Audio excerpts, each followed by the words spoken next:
Welcome. Next stop, the Fashion Bunker. Please sit back, relax and enjoy your journey.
Hello?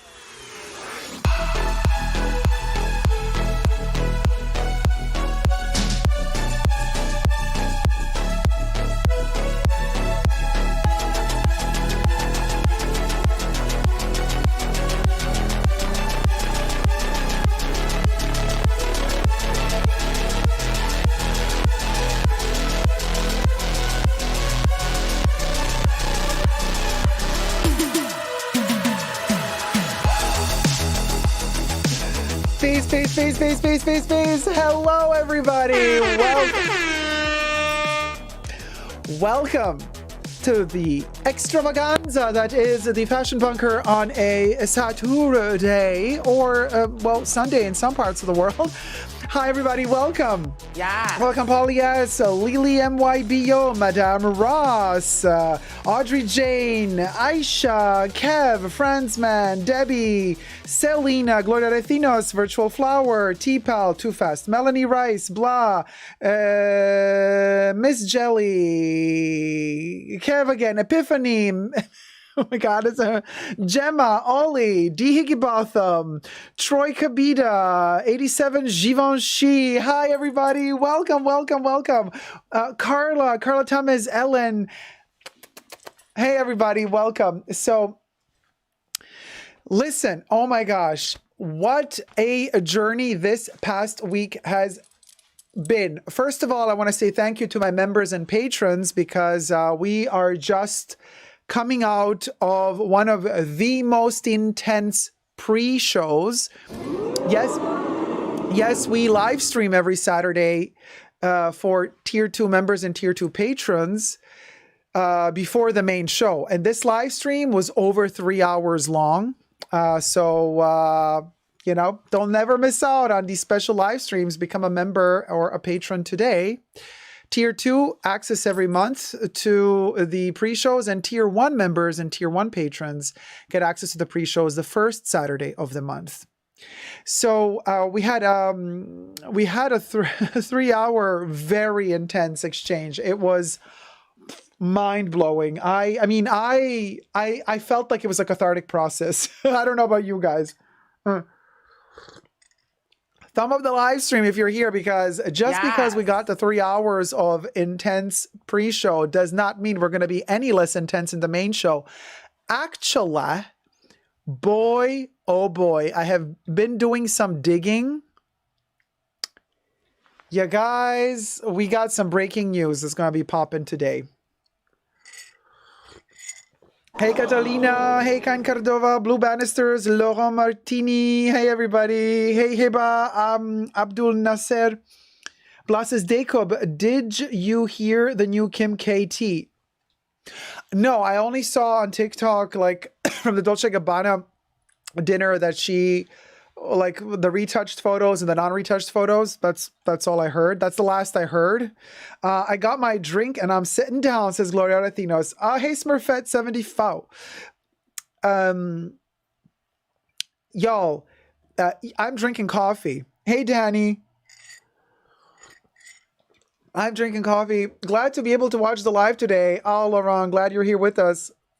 Lee Leo MYBO's first live stream. Welcome, sweetie. You're very welcome to the Fashion Bunker.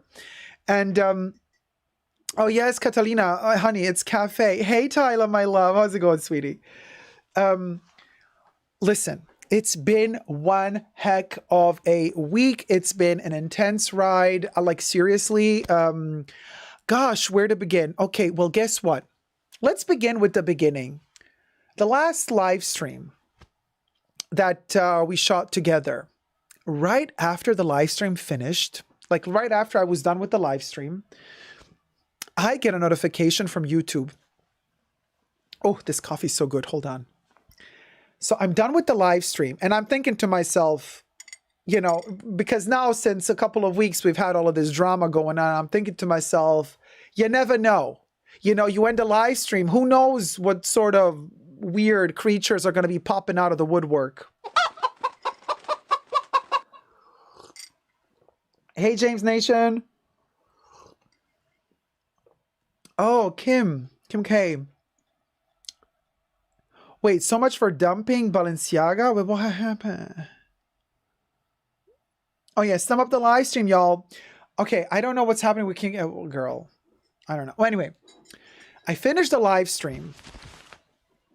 I get a notification from YouTube. There's a problem. And I'm like, oh, for crying out loud. I mean, we've been working our tuchuses off, and we are like, all of us, you know, it's so much work in the fashion market. I cannot tell you how much work, love, and effort goes into the preparation of every video. And I'm like, what is the problem now? Like, we just survived a live stream. What is the problem? And YouTube says, you have been demonetized. Your live stream. Hell no. Your live stream is no longer eligible for monetization. And I'm like, what? The HE double hockey sticks, as Rose Nyland would say, is going on here? Well, YouTube says somebody claimed ownership over your live stream. I'll get into details. It's a little bit more detailed than that. But literally, somebody claimed ownership over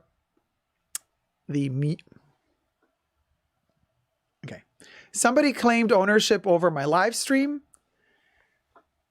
And what does that mean? Like I said to you a second ago, I'm demonetized. Why? Because the person that claimed ownership over my live stream took all my money. They took all of my monetization. Okay. So obviously I'm exhausted. I've been working already 12 hours that day. And I'm like, I have to do so much still. I have to prepare the video for the next day. I have to work on topics. It's like, it's a never ending story. And now this. Then I get a notification that another video has also been demonetized because somebody claimed ownership over it and is now stealing my money. Hey, Andy, how's it going, my love? Anne asks, Anne, you're asking a good question. How is that even possible? Well, thank YouTube for that. So basically what happened was this so-called wannabe artist, singer called Bray made the most hyenas track, sang a terrible song. The arrangement track underneath that they used is by White Bat Audio. Shout out to White Bat Audio. White Bat Audio is an awesome guy who has a YouTube channel and creates from scratch music and puts it into the world out of the goodness of his heart and says, hey, this music that I'm creating is for you guys, for content creators. It is copyright free. I willingly give it to the world so you all can use it. You're just not allowed to claim copyright over it. You can monetize your videos, use them. That beautiful music you hear at the beginning of the live stream and at the end, you know, the jingle that you hear. Well, this bimbo stole his music and claimed it was hers, or the management for her, whoever for her. And then they started claiming every YouTube video that uses that track as theirs, as their property, because they claim that it's their property. She sang over that track. He created an instrumental track. You can hear that instrumental track at the beginning of my live streams. She sang over that track and thought, well, I just put my voice on top of it and now I can claim it as mine. And started claiming ownership over whatever person used that track, which was copyright free as intended by the creator of said track. And YouTube automatically, when somebody claims ownership over your, soundtrack, YouTube automatically stops monetizing your video for you and the money goes to the other person. Now, what can you do? You can appeal And of course I appealed. But the problem is this: once you appeal, your monetization is still blocked, meaning all the money earned from the moment you appeal up until the moment when the case is closed, all that money goes into so-called escrow.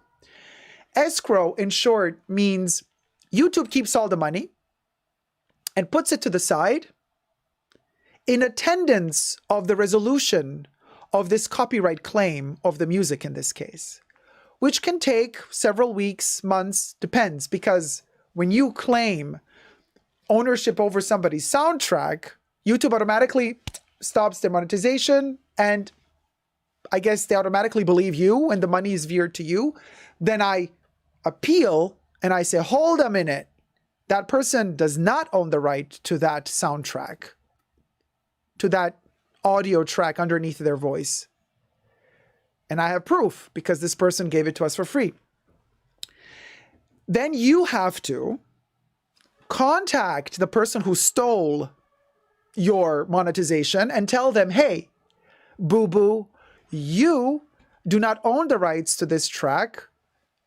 I am allowed to use this track because the actual owner of this track allowed me to use it, but you're claiming ownership over that track. That's illegal. So you warn the person that you're gonna, start legal action. Then they have a certain amount of time to decide what to do.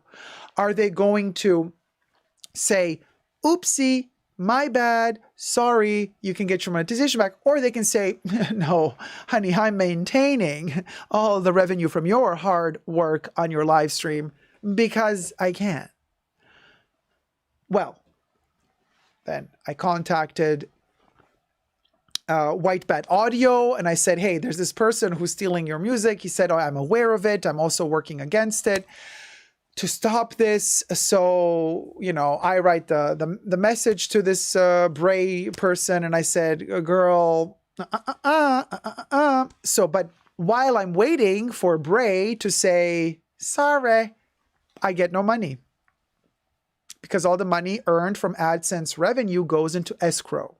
YouTube keeps it all until the resolution of the case. So obviously you can imagine so much hard work went to nothing. And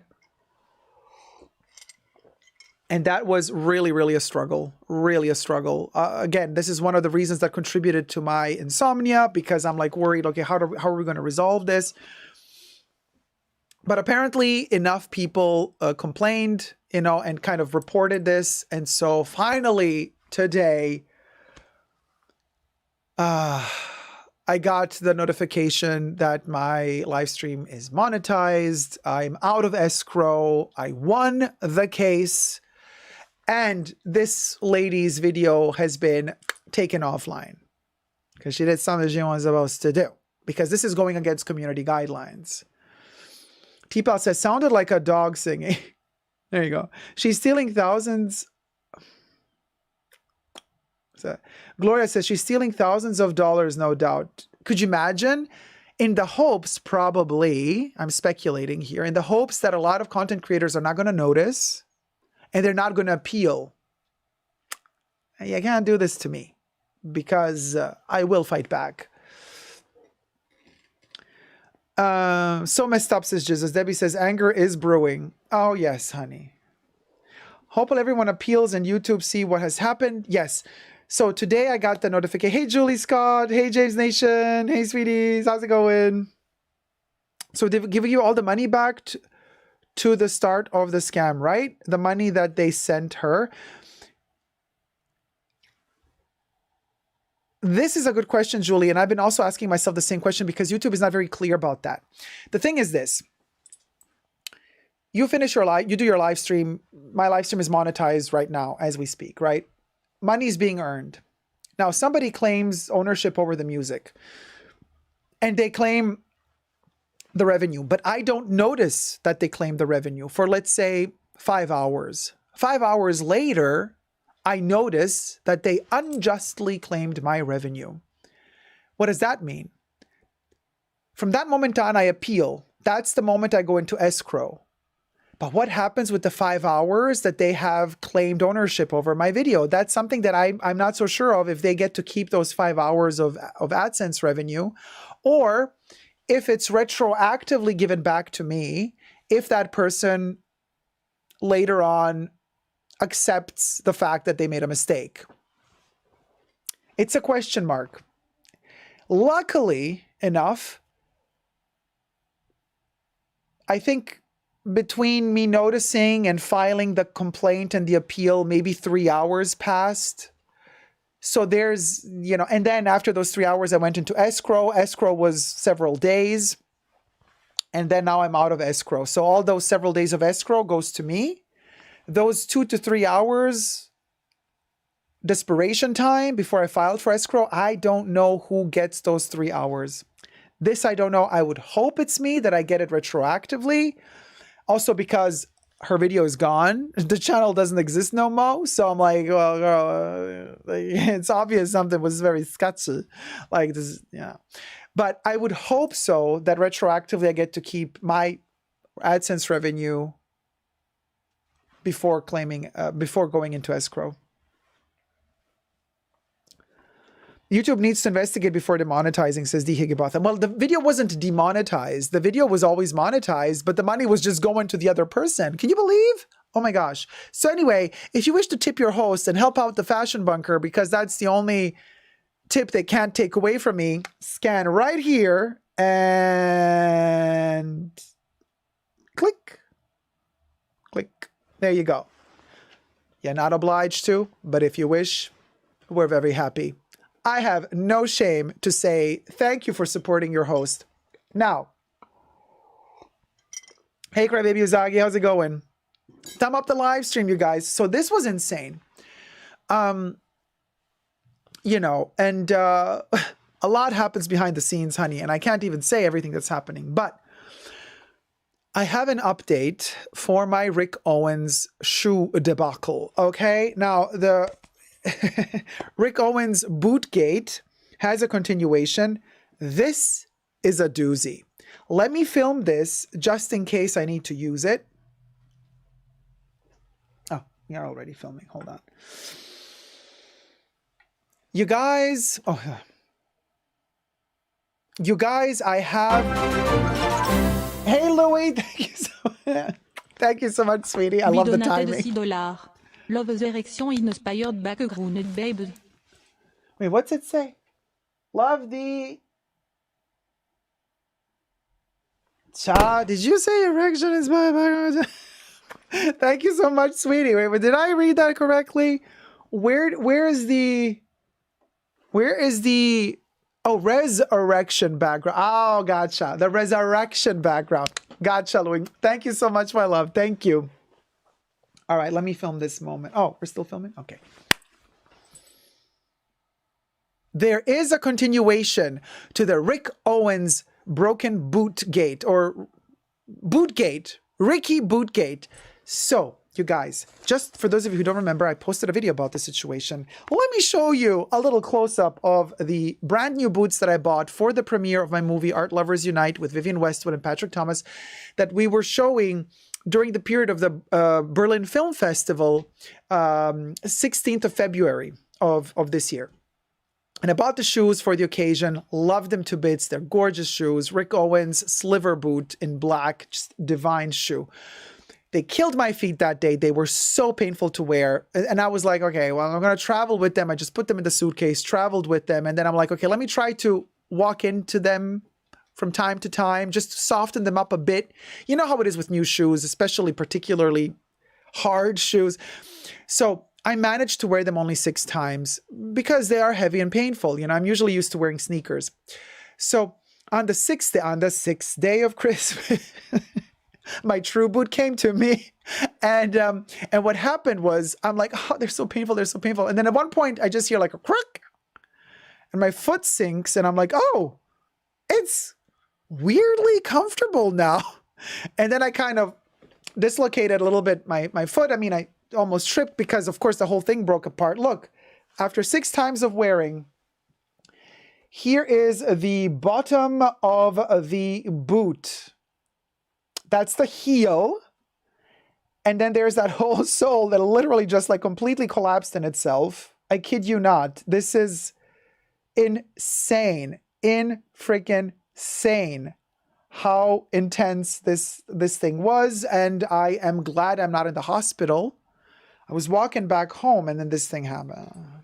Now,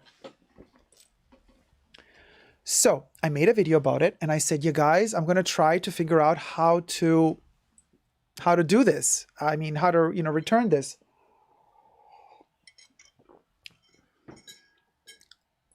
So I find a place that is selling Rick Owens, authorized dealer of Rick Owens. And the only way to do this is to go to a place that sells them, right? Because, I mean, I'm traveling, so I'm not anymore in the place of purchase. And it's a big problem here. Now, thank you, everybody, for sending me wonderful tips. I think, Mo, you told me to kind of contact Rick Owens on Twitter. It always works, like post a photo on Twitter, like at Rick Owens. And I was like, okay, before I go into that battle mode, let me try to do it in a subtle way. Child, let me tell you, the subtle way, I don't know if that worked, because I did find a place that said, oh yeah, bring the shoes in. Of course, Rick Owens is Rick Owens. Like, do you have your original build? Yeah, like, of course, I preserve everything. I even have the original box, like everything. So I brought back, could you imagine, by the way, could you imagine traveling across the globe with a box this big? Whatever. Anyway, I arrive with the box, with the shoe, with the bill. The manager is still not there. There is one of the sales associates. And I say, hey, I have an issue. This is the reclamation we were talking about. And I show the shoe. I open the box. I lift the shoe and the sole just kind of flaps down like from one of those Charlie Chaplin movies. You know what I mean? When he eats his own shoe because there's no more food left. Oh, by the way, everything I say in this video is for entertainment purposes only. Just my opinion. Everything's alleged. And also subscribe to my channel, while you're at it. If you wish to see more content like this. And you can also join me, become a member. Push the join button next to the subscription button. Gain access to extra perks. You can also join me on Patreon. Super Dacob all spelled together there as well for extra perks. And thank you to my members and patrons who already pledged. This video is being filmed live in front of a live virtual audience. And I'm just reading my chats to the side. Hi, chat. Just like Charlie Chaplin, the soul just like sadly kind of just like falls down, like like a shlomo that has not been on Viagra ever and is already of a certain age. I'm like, and the sales associate, I kid you not, the sales associate lifts the shoe, frisbee moment, and like looks at me, looks at the shoe, and says literally, this is really bad. And I'm like, yes, this has never happened. I mean, and they were very fair. They were very fair. The sales associate said, but it looks brand new. Like there's no scratches on. I'm like, no, I wore it 6 times. I bought it for my movie premiere and I tried to wear it a couple of times. It always hurt me. I never wore it for a long period of time. I can count you the 6 times I wore it and to which occasion I wore it. And I specifically chose to wear it to occasions where I was either going to a restaurant or going to or to the cinema, somewhere where I would sit down and not have to walk in them a long time. They were pristine, just poorly constructed. And the person says, wow, no, I mean, this is insane. Like, did you get hurt? And I'm like, well, yes. I'm lucky I didn't, break a hip or something falling down. But yes, of course I hurt myself. And, what can be done? I mean, I know that there are laws and there's regulations and, what can be done? And they say, let me call the store manager because obviously they're responsible for the financing. They're responsible for the reclamations, for the returns, for whatever needs to be done, for repairs.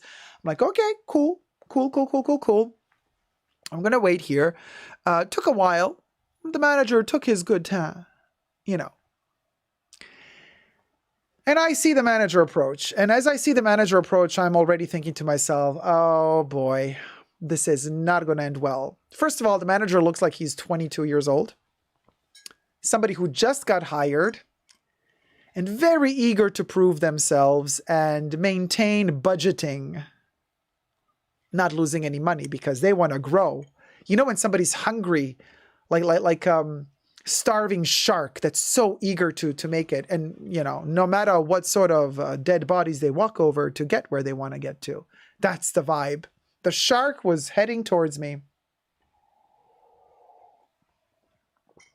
Well, the shark got to me and said, "How can I help you?" And I'm like, I explained the situation. He's like, "Oh yeah, this is bad. Well, all I can do is send it back to Rick Owens. You know, we have to assess the situation. Can they be repaired? Rick Owens has the right to send you a new pair of shoes." I'm like, "Honey, you see how broken this shoe is.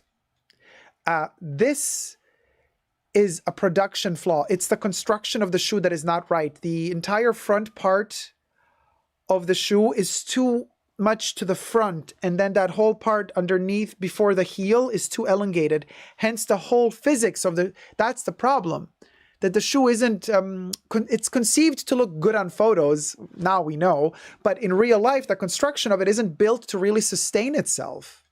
They didn't maybe take enough time to develop the shoe. You know? So he's like, we're going to have to assess this.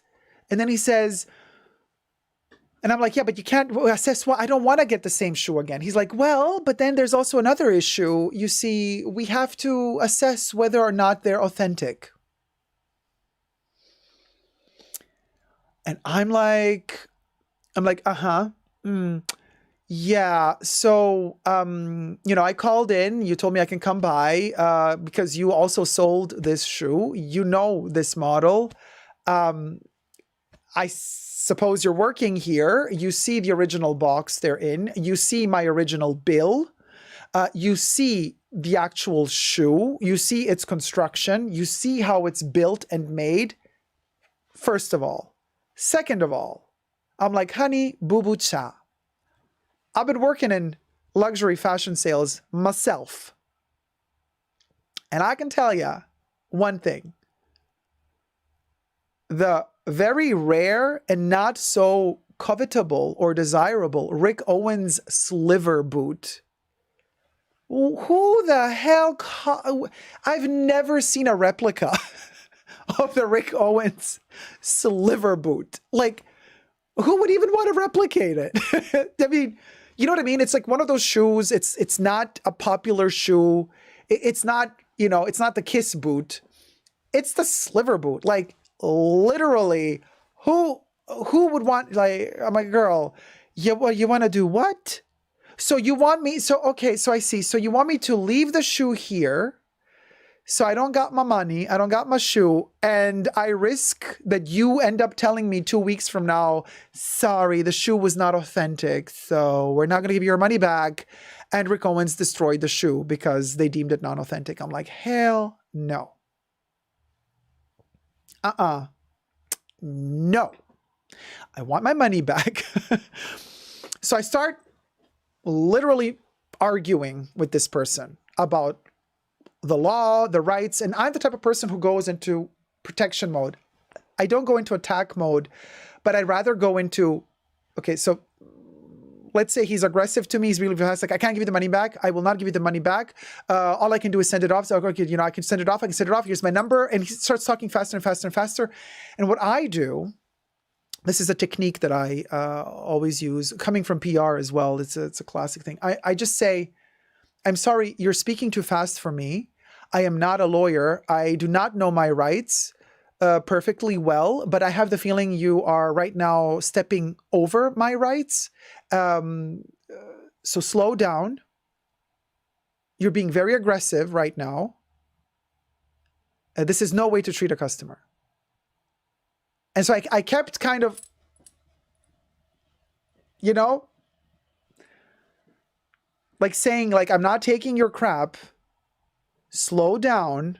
We have to have a humane conversation. Just because you want to prove yourself because you're a youngling and you don't want to, you know, money, blah, blah, blah, and you're going to kind of yell over me. No. And I said, you are talking way too fast and you're being way too aggressive. So tone it down, because now I need to understand my rights in terms of how reclamations work and all that stuff. So I sat down to start researching online what my rights are in this case. So, 1.5 to 2 hours later, he says, okay, fine, you can think as long as you want. I got other stuff to do anyway. And he says, if you need me again, let my sales associates know. They're going to call me. So I'm there like checking stuff out, figuring stuff out. The sales associates start talking to me and they gather more and more around this broken shoe. And it becomes a whole phenomenon. So, and I'm thinking to myself, oh boy, are they going to make fun of me now? But no, guess what happened? The sales associates, one by one, started calling each other like, oh my God, did you see what happened? And they kind of are circling around the shoe. I'm sitting in another corner of the shop on a little chair, and I'm kind of doing my stuff. And as they were gathering, like there were, I think, 4 sales associates at one point around the shoe. Then I step up and I'm like, well, now we're going to do Super D's PR charm. I walk to them and I say, hey guys, that's the shoe that they're like, this is insane. I'm like, you guys, please be honest to me. Have you ever seen a shoe like this where you thought the wearer was guilty? They're like, no, we have never seen something like this happen. This is obviously production flaw in the construction of the shoe. Like, they were all on my side. And I'm like, and then I said, after I tested the situation, like, okay, are they on my side or not? They were on my side. Then I said, but you guys, your store manager doesn't want to give me the money. They're like, really? He's a new one. We had a really nice store manager before him, but he came in November. And since he's here, nobody's happy. I'm like, oh, so you want to get rid of him? Interesting. And they tell me, yeah, nobody's happy. The situation is not cool. You should definitely get your money back. Fight for it. Fight for it. It was so cute because they were like, you stand your ground when he comes back. Stand your ground. I'm like, what am I can't do nothing. I mean, what can I do? So we had this debate. The sales associates were so kind, so sweet. We even started talking about the Art Lovers Unite movie. One of the sales associates also has somebody in their family who's also a filmmaker. So we started like exchanging information about film festivals and working, 3D animation. I mean, it was really a lovely conversation. Like, the people were really kind, understanding, chill, not nervous, like super sweet. And also, by the way, all ages, the spectrum from like early 20s to 50s, from women to men. It was really, it was a great environment actually, but they were all unhappy because they were all hired by the old store manager, who then kind of ranked up and is doing something else now in the business. And this new creature came in, and then I was told, well, if this reclamation doesn't go through, you don't get your money, but we have to end up sending off the shoe, and we have to wait for Rick Owens to give us a response. Here's something else you can do.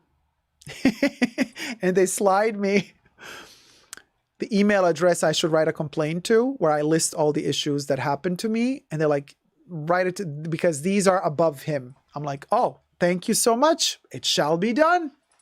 It shall be done. I ain't no Karen until I'm barren. Your issue, which I'm not supposed to be barren because that's your issue, not mine. So I give the store manager one more benefit of the doubt. I said, okay, call him. I'm ready. He comes down. By the way, 30 minutes later, he took his good time. Super rude. Like he did it on purpose. Like, you didn't want to solve the issue immediately? No, I'll keep you waiting. Really obnoxiously rude. He comes down and I'm like, again, hey, I've read my rights, technically, blah, blah, blah, blah, blah, blah, blah, blah, blah. He's like, yeah, but you can complain to whoever you want. I'm not going to give you your money back now. I have to send the shoe off. And when Rick Owens accepts the return, then they're going to send me the money and I'll give you the money. And then I said to him, you have an opportunity here. Your staff is amazing. You have wonderful products here, I see. Some of them are wonderful. You can win a client or lose a client for the future. What's your choice? Like, I can't give you the money back. I was like, okay, I gave you this opportunity. It's a no. Fine. Made fine.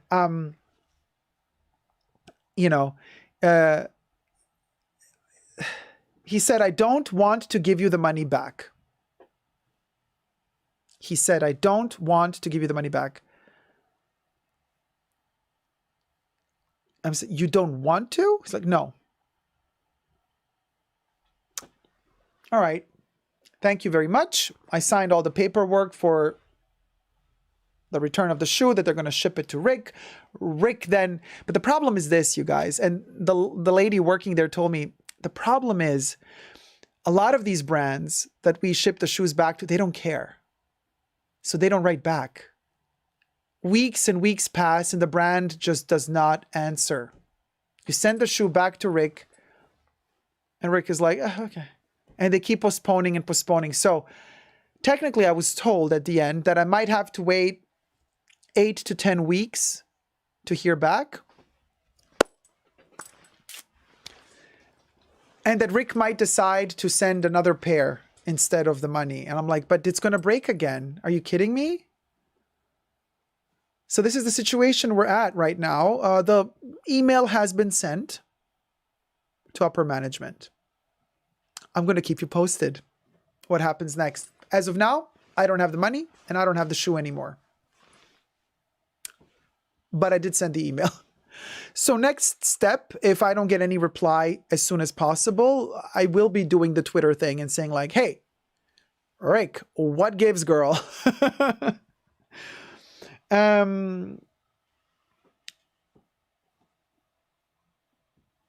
Thank you so much for watching. Let me know your thoughts in the comment section down below. Trina says, use that email to go over that little manager said. Oh, please, yes, keep us posted, says Polly. I hope you get the money back, says Shelby. Yeah, that's Matt, says, oh, chic. That's that.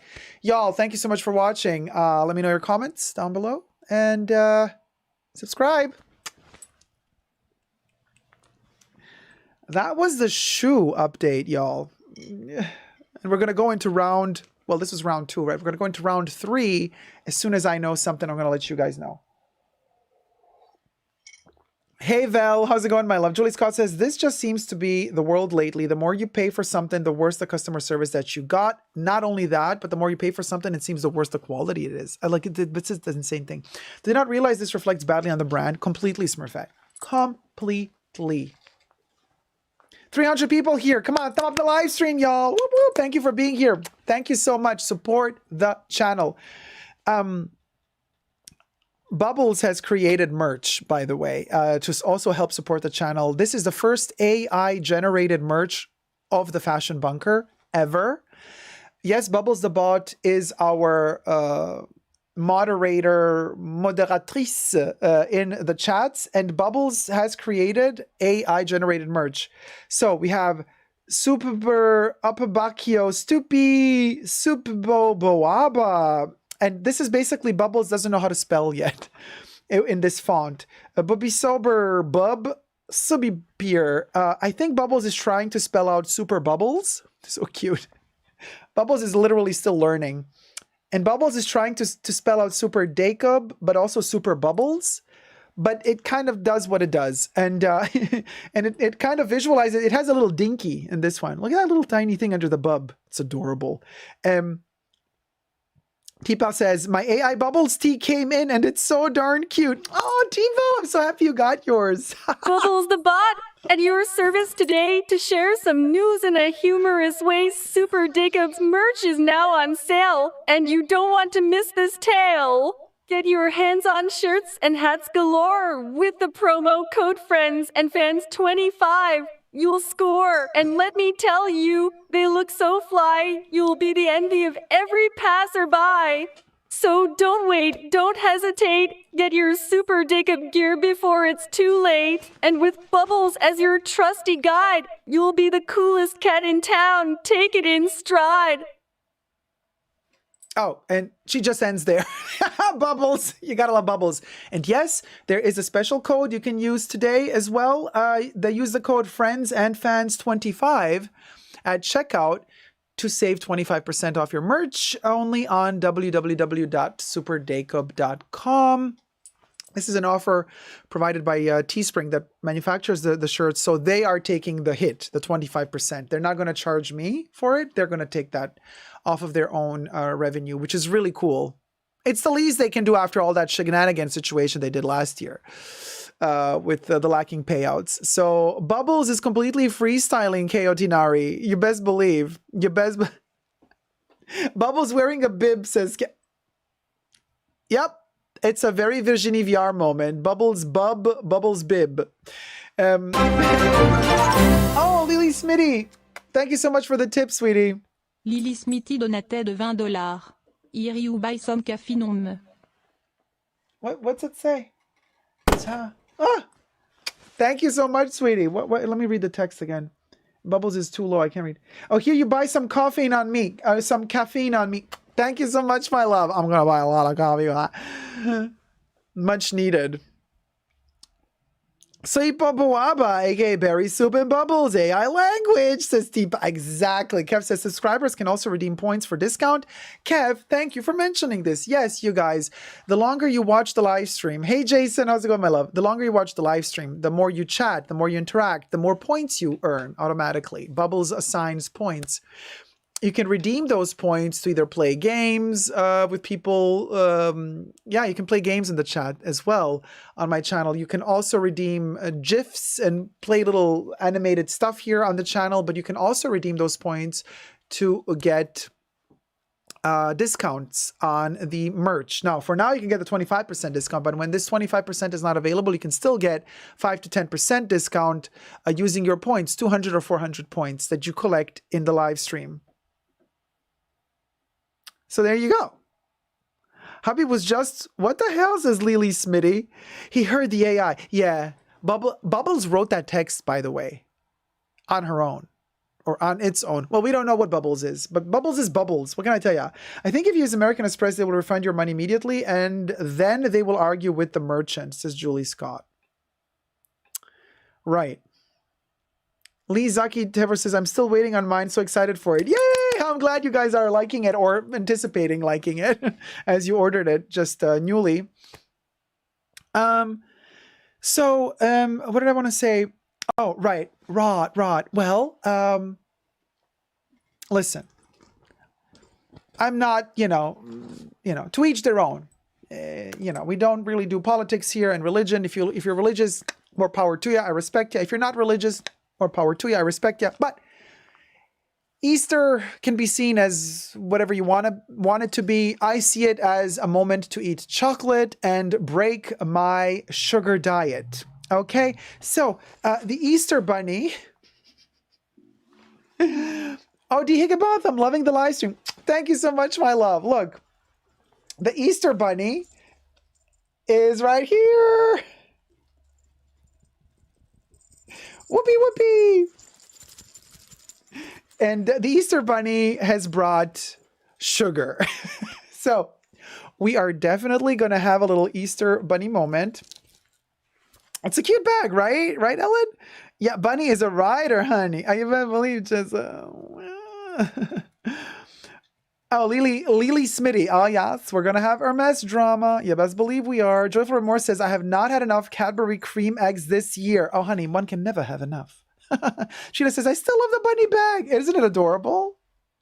Look at the little fluffy, plushy ears that match the background, covering the eyes of this. It's a gorgeous little bag, right? I see Easter weekend is getting out of work early on Friday, right, Julie? Yeah, exactly. To each their own, right? That's one.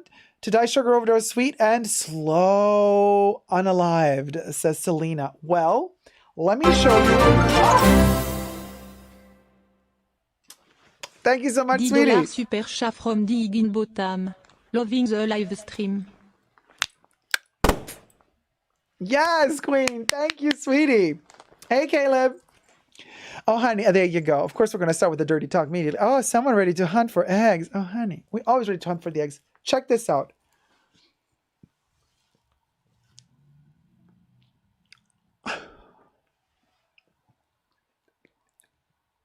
Look at the little chick, y'all. Look at it. It's like, help, help. Dacob gonna eat me. Dacob gonna eat me. Help, help. It's a little chickadee. There you go. Got a little chicklet. It's super cute. It's chubby like I'm going to be after I eat it. Yeah, T-Pal. Exactly. So cute. That's it. So that is just the cutest thing. By the way, hi, Dacob. Hi, everyone. Hi, Ampersand. How's it going, my love? Hi, Steph. You'll have a little chickie. Okay, you guys, you get to decide what I eat first. Okay, so we got the little chickie. Let me show you the next one. Thumb up the live stream while you're at it. This is cuteness galore. Y'all. Okay, so that's a little chick. But then when the chick grows up, it becomes a chicken. Look at this chubby chicken. It's so cute. I got an Easter chicken. It's an Easter chicken. It's a full-grown chicken. It's a fledgling. In pink with flowers. There you go. I got a little chicken. Well, I mean, it's chubby. Look at that. Look at that little tush. Look at that little tush. Look at that chicken go. That looks like a liver. No, it has a little beak, a little teeny tiny beak, little head, little wings, little tiny tail. So we got the pink chicklet.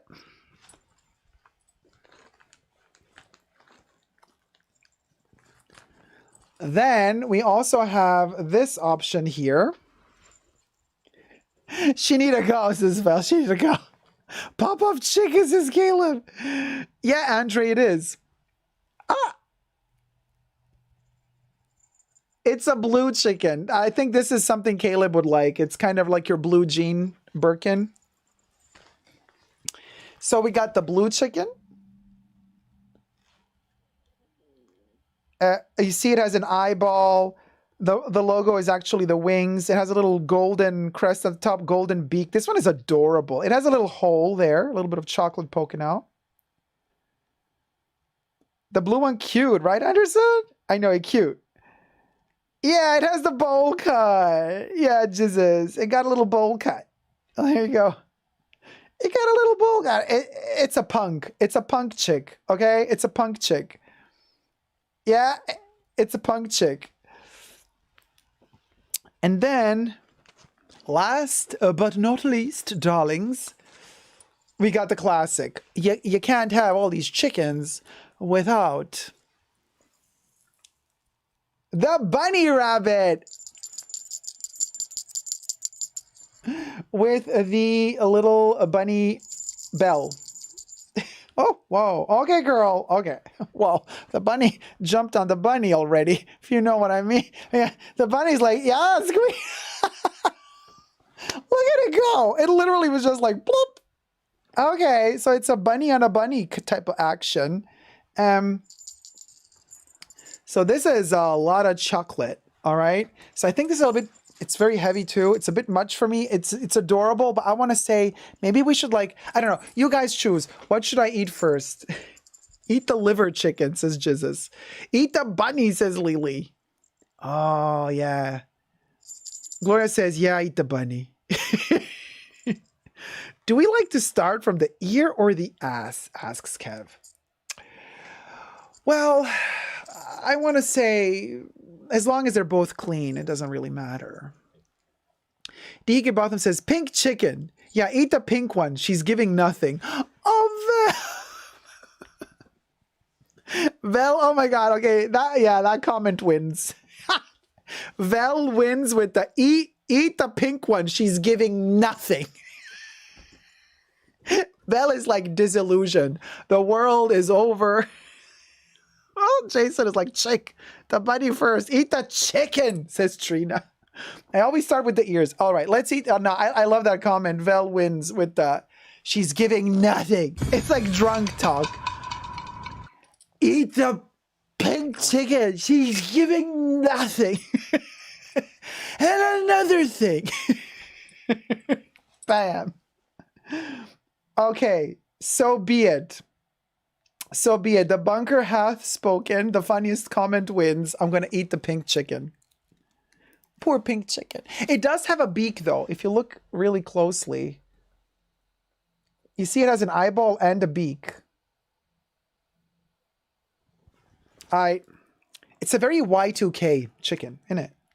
Oh my God. And it also has the little bob haircut. Cha. All right, let's eat the pink. Oh, look, we can turn it into a little clutch. Ah! It is giving. It's giving kind of like Jeremy Scott for Lindt chicken clutch. Chunky chick, totally. All right, we're opening the chunky chick. And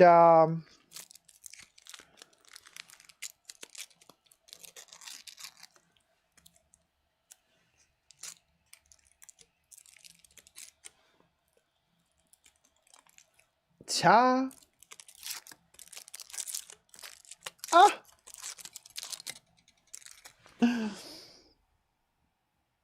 How you doing? How you doing? Chunky chick. Oh, there it goes. How you doing? How you doing? How you doing? Hey girl. Hey girl. Hey. Hey y'all.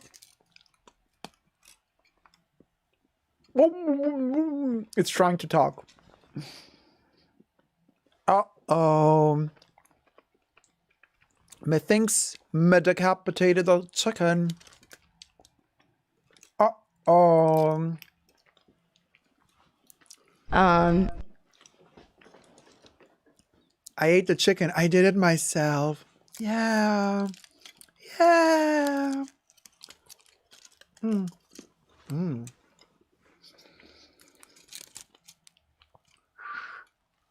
So.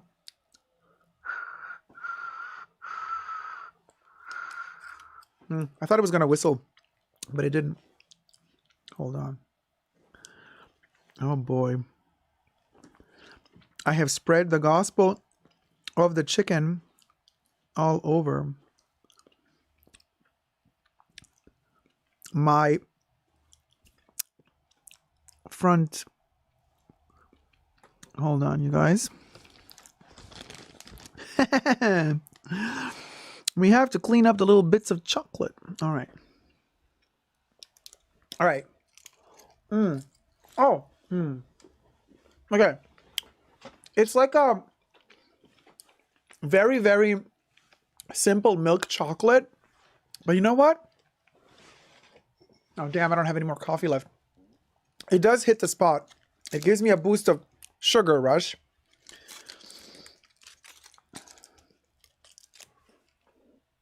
Oh my God.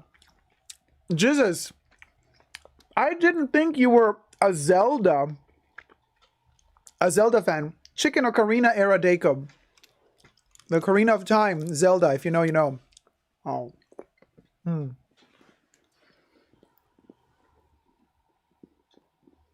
We'll go.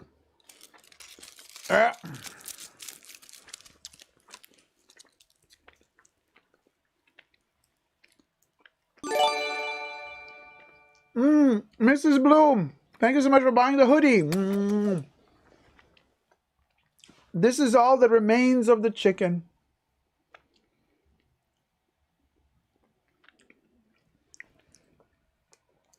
Val was right. The chicken gave nothing. And she gave nothing. Oh my God, this is so freaking good. Ooh, cha. The rush. I haven't had sugar in a long time because I'm kind of trying to diet. You haven't gained a pound. But I got to say, All my senses have been triggered. All my taste buds and receptors are like, hallelujah. Oh.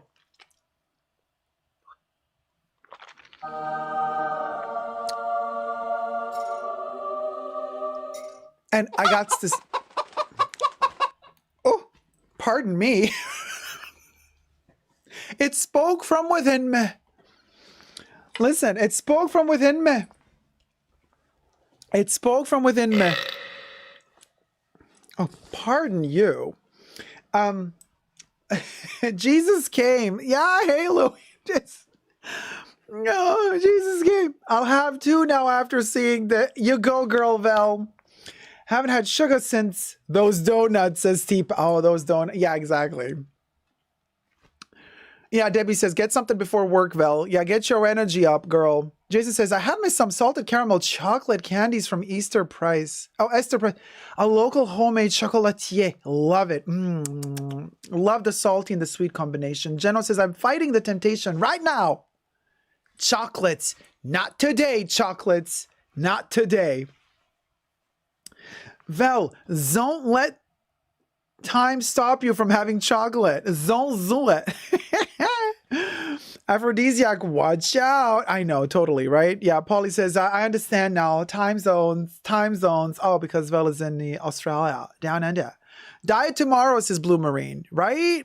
Gummy bits and Toblerone? Really? Gummy bits? I mean, well, they're famous for nuts and honey, Toblerone, right?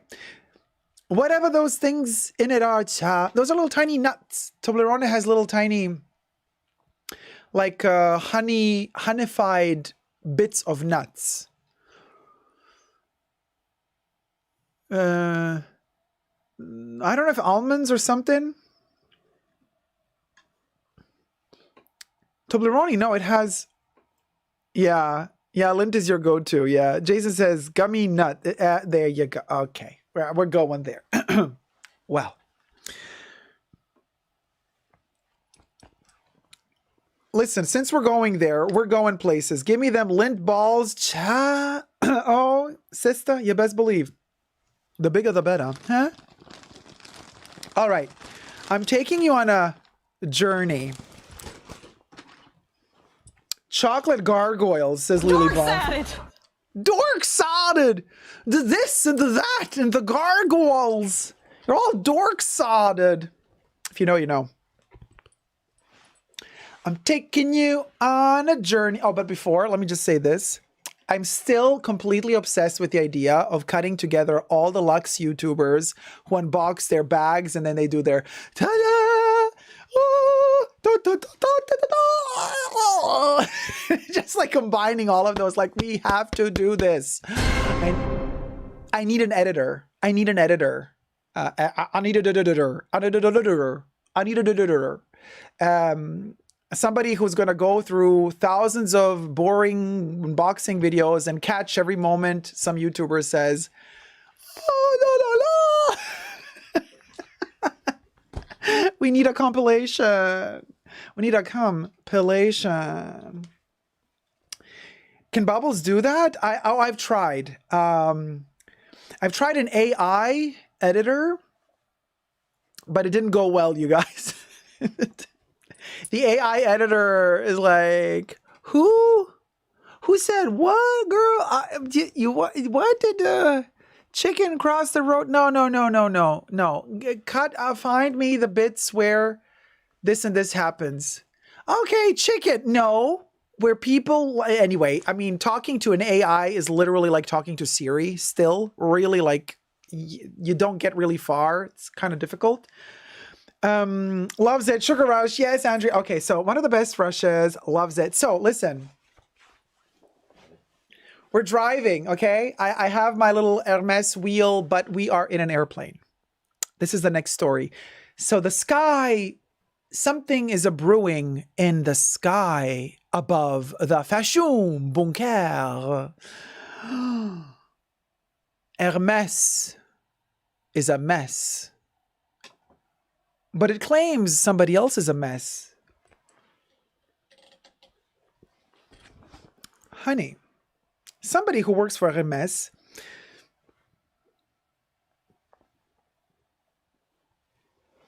Oh my God, what is going down? It's an Hermes airplane. This is a problem. Why? Well, let me find the article. Let me find the article first, because obviously I have no clue where the article is.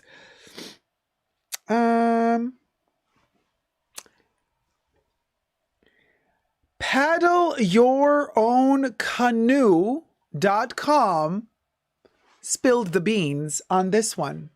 Y'all. Do you know what happened? This is a doozy. Top exec at luxury French brand Hermes, to not be confused with Herpes, blasts Emirates over extremely bad service from new cabin crew. Now, everything I say in this video is for entertainment purposes only, just my opinion, not rooted in truths or facts. Everything's alleged. This article is juicy. Basically, listen to this. The head of communications at the French luxury fashion house Hermes has caused a stir after she slammed Emirates airline over what she described as extremely bad service from junior cabin crew on a recent flight. Now, who is the person who complained about Emirates? Well, the person is Fanny. Fanny. Hey, I mean, yeah, that's the woman's name. What can I tell? Fanny Massoutre.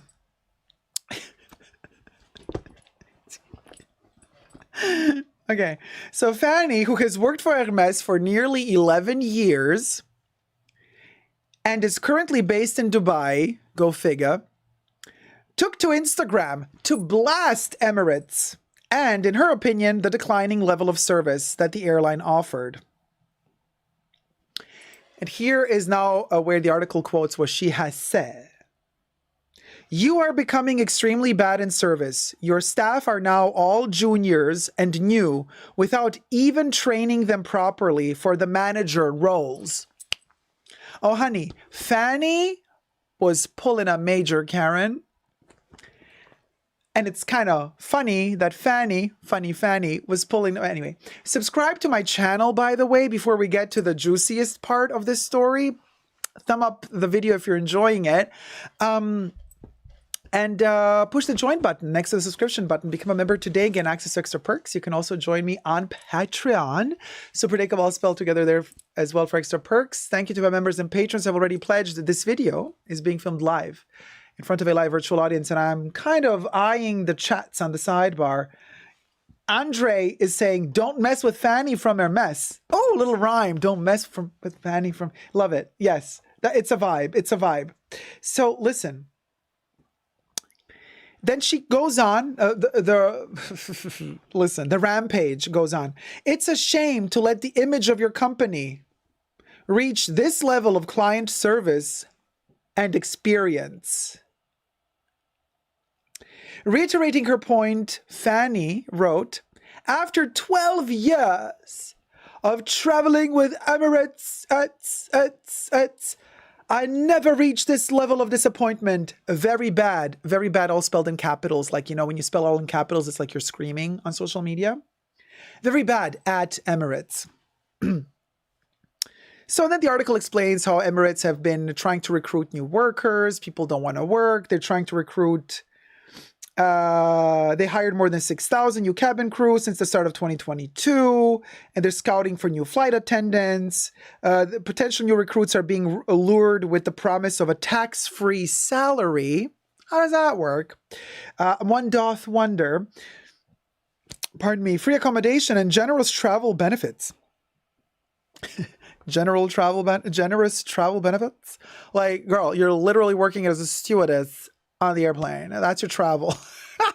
Could you imagine? At one point, Emirates' team of recruiters embarked on what the airline described as a whirlwind 30-city world tour to track down new cabin crew. So, you know, the article is now saying like, hey, they're working on it. And she's like, I don't care. You can't, like, you know, I am who I am. But she did not say, well, the article does not say if she said if she was flying business or economy. If she works for Hermes since 12 years and is situated in Dubai, something tells me she maybe is not flying economy. She's probably, I would say, just speculating here. Of course, everything I say in this video is just my opinion, not rooted in truths or facts. Everything's alleged. But I'm alleging that she's maybe flying first class. Business? Economy? I don't think so. You know, but who knows?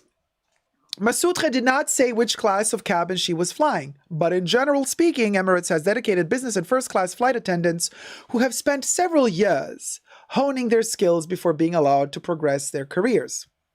Now, there's a statement that the airline gave to Arabian Business. Emirates' focus is always to ensure that it delivers extraordinary customer service both in the air and on the ground. I would like to add, was a pun intended or not? I don't know. We take all customer feedback seriously. Our customer affairs team has fully looked into the matter and are in touch with Miss Fanny. Now we get to the juicy part of this story, y'all. Now we get to my favorite part of these news reportages, and that's the comment section. So people commenting under this reportage, y'all. Somebody says,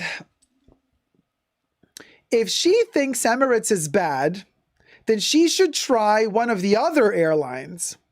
Her opinion will soon change. As an Hermes executive, maybe she needs to improve the service of her company first. People in glass houses, ... Oh, honey, let me sip. This deserved a little sip. Get my merch. Glass at www.superdacob.com. Oh, honey, the shade is being thrown. The shade is being thrown. Somebody then also says something about Emirates. I agree fully. Emirates service has gone from bad to worse, not only on board, but across the whole company. Absolutely pathetic. Oh, somebody else says, that's too obvious. Most of the staff they are hiring by the acquaintance. Few times, my friend was on the final assessment and met people who came there by the reference of some managers on Emirates and didn't even pass properly all tasks, but they were selected, surprisingly. So Emirates has to change their HR. This Hermes employee may be better to pay for her own flight and start to use her money for charity instead of complaining regarding what she doesn't know about.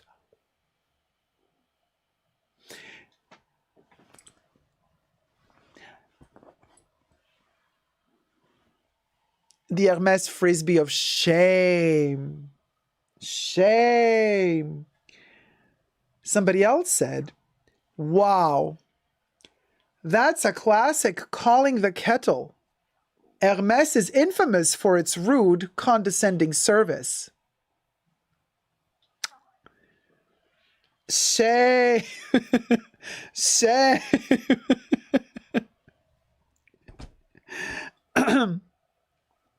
Many crew has been made redundant, management being stubborn, and they don't want them back, even if those crew did nothing. This is karma.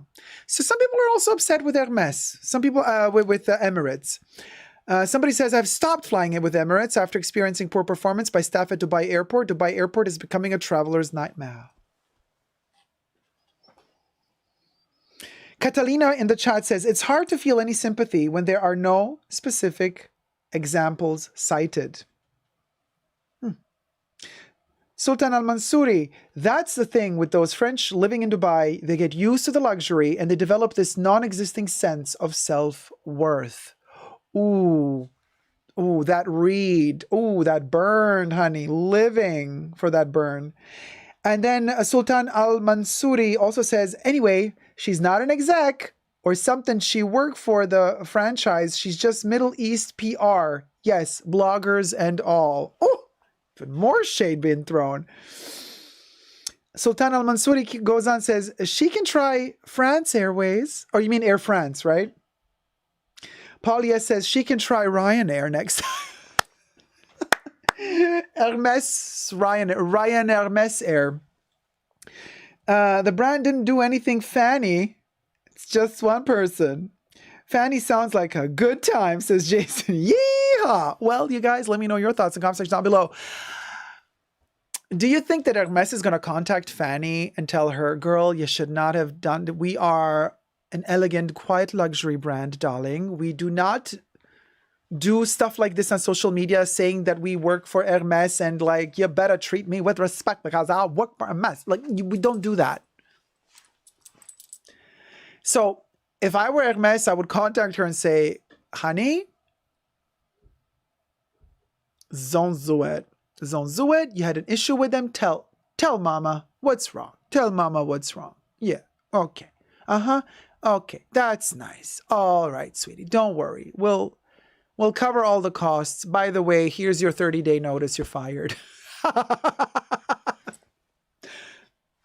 You don't want an employee like that. Just saying. My opinion only. Don't shoot the messenger. Kev says, better keep Hermes out of her mouth. Exactly. Sultana Mansouri says, they want Hermes France is something else and Middle East is something else. Much things slip off. Gotcha.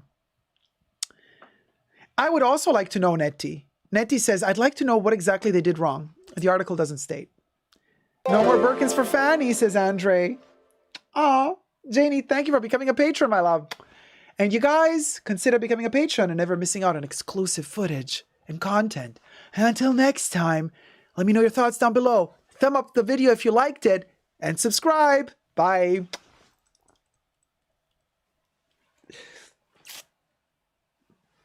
Ciao, let me tell you, this was such a doozy. Such a doozy. Fine, you've pulled my leg. I'm gonna eat another thing. What are we gonna eat next? Chicken or chick? The chicken or the chick? What came first, the chicken or the chick? Well, it's the egg or the chicken. But what came first, the chicken or the chick? What's gonna be eaten first, the chicken or the chick? Kev says eat the fat one. Well, they're both kind of cutely chubby, aren't they? Yeah, they're riding into the sunset. They're riding into the sunset. Sunset. Thick chick, right, Rich Mitch? Send oods. Hashtag free rich. Free Rich Mitch. Chicken. D says chick. Jason says chicken. Debbie says, well, let's have some thumbs up for the live stream, y'all. It really means the world to me, and it does help the algorithm. So before we eat the next chicken, let's see. Where are we at, y'all? And also, oh my gosh, we got some news about Chanel. Ooh, cha. Chanel! Oh, fabulous, darling. So we can get to 200 likes. Easy breezy. We're at 170 now. Come on. What's 30 thumbs up? And then we eat a chicken. And then we got to talk. We got some news. Okay, look at this. Wait, hold on. Let me show you. It's a battlefield on the Hermes plate between chicken. Wait, hold on. Let's do it like this. It's ugly with the texts. Chicken. Who's going to win? The chick or the chicken? 182 likes. Yay. 183 likes. Yay. We need, I'm bad in math. 17 more likes to reach 200. Who's going to win? The chick or the chicken? Now I'm craving chicken, chocolate, and coffee, says Selena. Coffee, chocolate. Oh, yeah. Thumbnail moment. Hold on. Let me.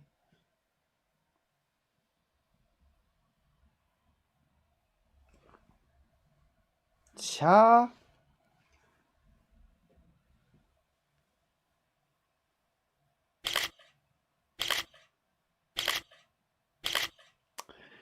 Um, 185. Okay, 15 more to go. We'll go. Let's do 15 more, and then the day cult is going to sacrifice either the chick or the chicken. Listen, it's all about the sacrifice, isn't it? The sacrificial lamb on Easter. Well, it's a sacrificial chicken.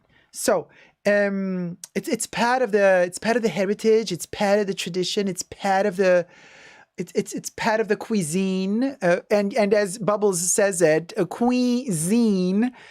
So yeah, 188, 12 more likes. We can zoom this. Save the chickens, says Paul. Yes, off with the chicken's head, says Trina.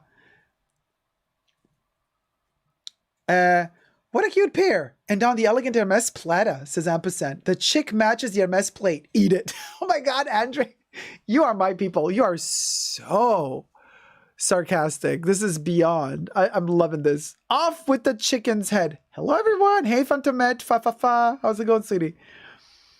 Steph says it's an Easter mukbang. Yes, queen. 191. We only need 9 more likes, and then we strike a decision about which chicken goes next into my tummy. Let me do another thumbnail moment. 191. Okay, 9 more to go. Oh, 8 more to go.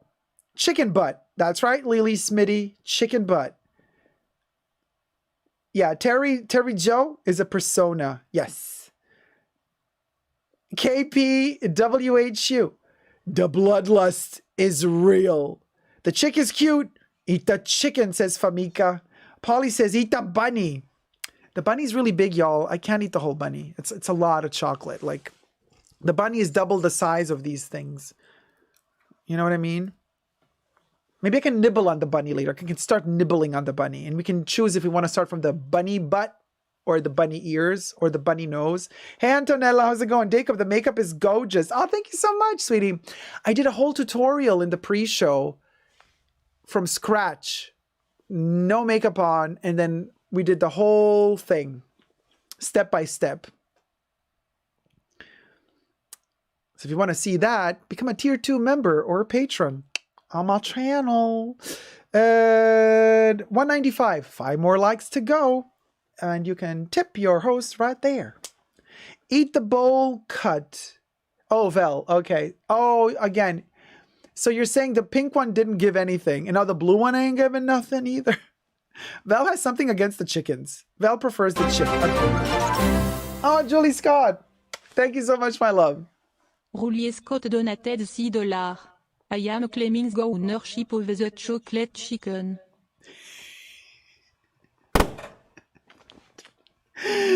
Julie is claiming ownership over the chocolate chicken because obviously the chicken played a tune that Julie claimed copyright over.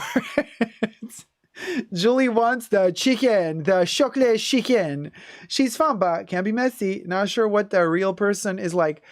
The real person was on H3 podcast yesterday. Keelan is the real person. He's a little bit young and I don't know if he's acting a little bit like he doesn't care. Like he doesn't know really what he wants. He's just whatever. That was a little bit, I was like, oh, okay. Well, I was expecting a little bit more. But at the same time, what are you going to do? You're young. From Texas. It ain't easy. It ain't easy having, you know, I think already he did a lot, you know, having some form of passion, you know, creating this persona or several personas and making it big time on TikTok. That's already a huge thing. So, 199. We need 1 more like, and then we'll go.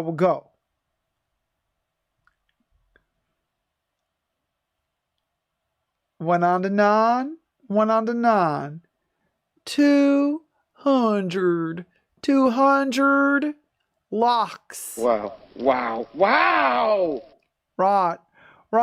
Well, you did it. Okay, y'all. Well, now we gotta choose. Is it the chick or the chicken? The big-headed chick or the tiny brain chicken? Well, they both fainted.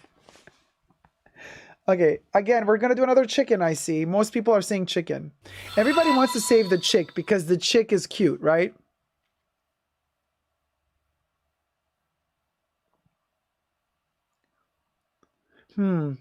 Which comes first? Yeah. Chicken, reunion, head, chicken, chick is too cute, chicken, eat the chicken. Now, there's more chicken than chick. Yes, I'm a patron of yours, so I'll eat it. 200. Thank you, Antonella. Chicken. I think the chicken wins. Save Chicky. Chick. I say eat the cute one first. Down with the cute privilege, LOL. Aw, Steph. The cruelty. The cruelty.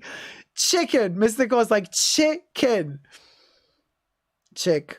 Okay, now kind of the chick is kind of gaining traction, I want to say. Both. Hey, Caroline. Chicken will have more chicks. Chick the body. I'm with Steph. Okay, to eat the cute one first.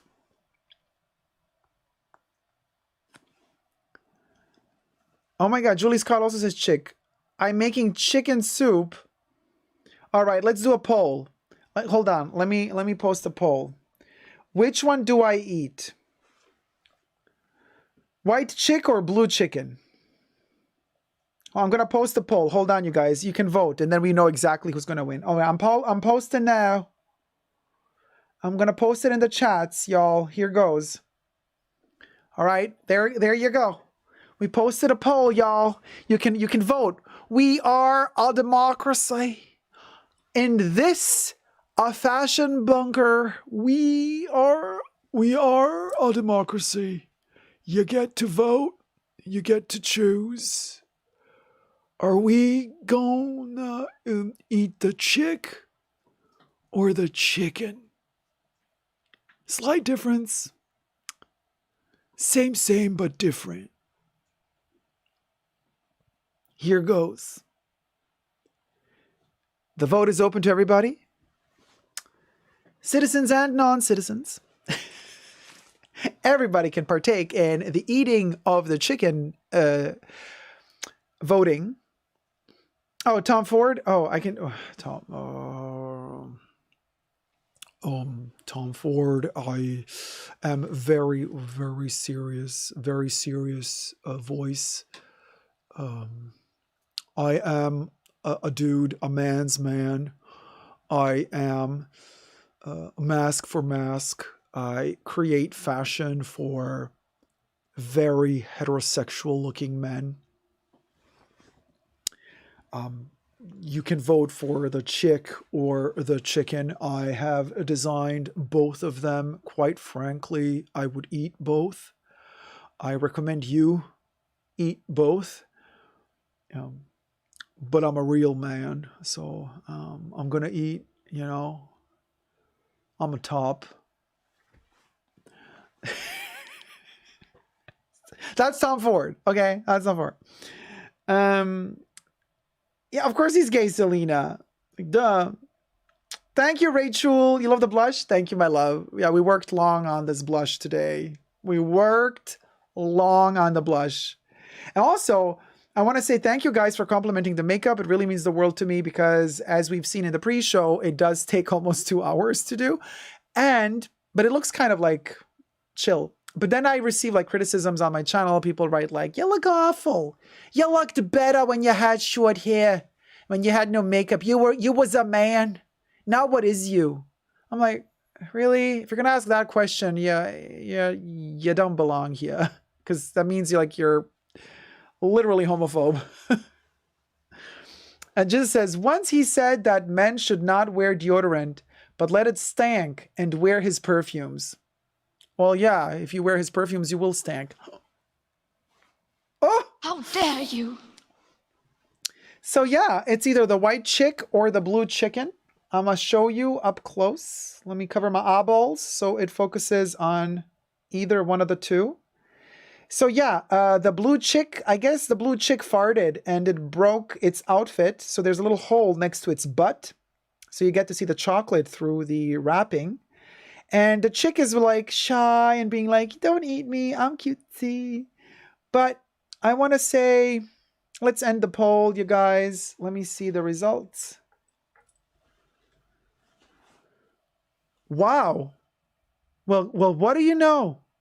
Which one do I eat? White chick, 56%. Blue chicken, 43%. 79 votes total. I guess we eat the chick. There you go. You're, oh, very RuPaul. Very RuPaul. Okay, how do I dismiss them? Very RuPaul-like. I'm not going to do the Trixie Mattel head movement because that's just ridiculous. But, so to the blue chicken, your runway today made us all blue. So we're looking forward to more happy times ahead with you. Shantae, you stay. White chickie, you felt like a sloppy dickie. Sashay away.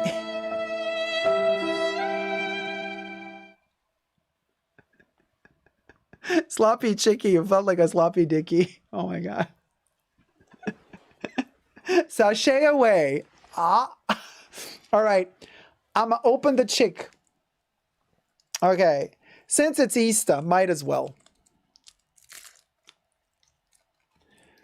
Might as well, y'all. Let me open the chicken. Let me show it to the world. Oh my God. Are we gonna be blocked for nudity? The chick gonna be nude? Me from my hillbilly station, is we gonna be blocked for nudity? Oh no, y'all. I can't be blocked for chick nudity. Nudity. Look at the chick expanding. Y'all, look at the chick expanding. Look at it go. Look at it go. Oh, wow. That's a chick, honey. It's showing its true colors. She's got a bulging stomach to match her bulging eyes. You best believe. You best. Oh my God. Oh, cover it up. Cover it. Chick. Cover it up, girl. Not here. Not on the tubes. They're going to block us.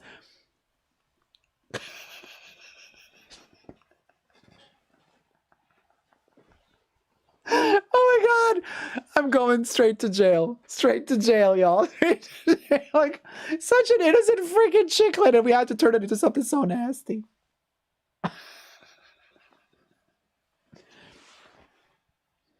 Dun, dun, dun, dun, dun, dun, dun, dun, dun.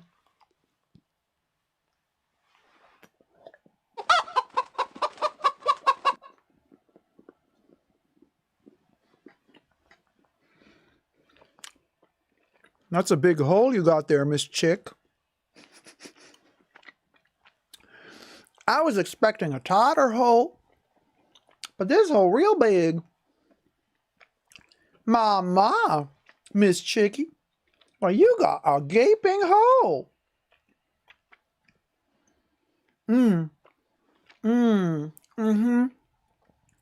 But you sure know how to deliver, because that hole tastes real good.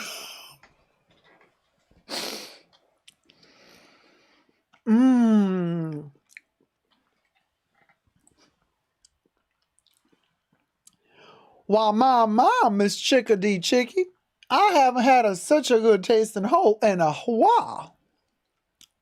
It's a superfood. Like it gives you magical powers.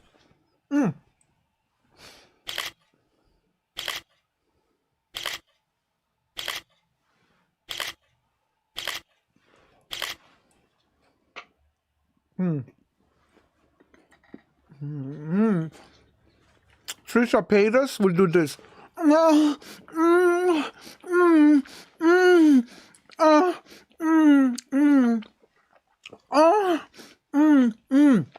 Trisha paid us mukbang.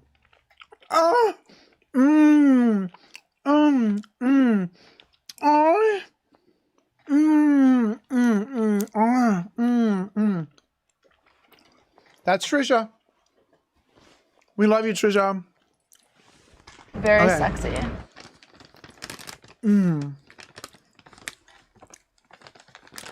Now, I'm going to pull a Huggy, which we coincidentally also use to clean our Louis Vuitton Vachetta leather. That's right, Vachetta, not Vachetta. And we're going to use one of these to clean the blood of the chicken off our fingers. We might be guilty of having unalived this chick.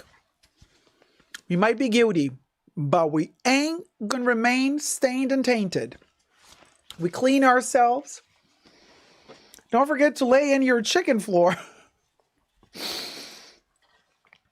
In your kitchen floor. Chicken floor. The kitchen floor. I have to be a chicken nugget now, Jason. I have to cry like a chicken nugget. Please don't forget me. I loved when Trish cosplayed a Domino's employee. No, I love those moments too. When she cosplays Domino's employee, she cosplayed also Claire's employee. I mean, I love everything she does. She's hilarious. Bless that chick, says KS. Bless that chick. Yeah. Let me clean up, cha. And then I gotta put some lip balm, honey. Oh, honey. Caroline says, watch out for the voodoo. Oh, honey. Don't you worry. We are always a step ahead.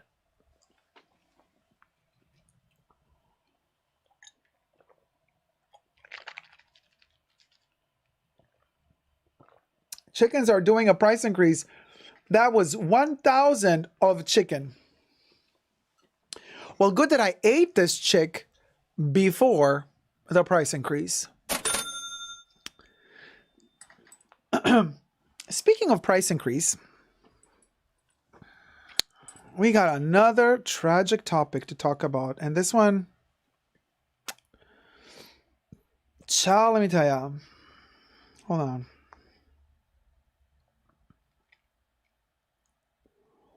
Hold it. Let me find the original.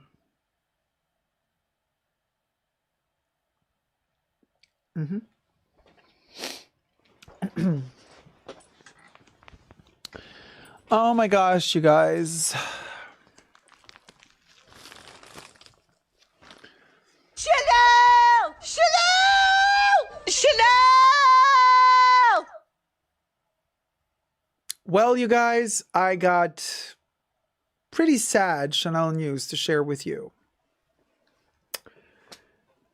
An article that was sent to me by one of my followers, who I don't know if they wish to remain anonymous, so I just want to say thank you. You know who you are. An article by mediapart.fr.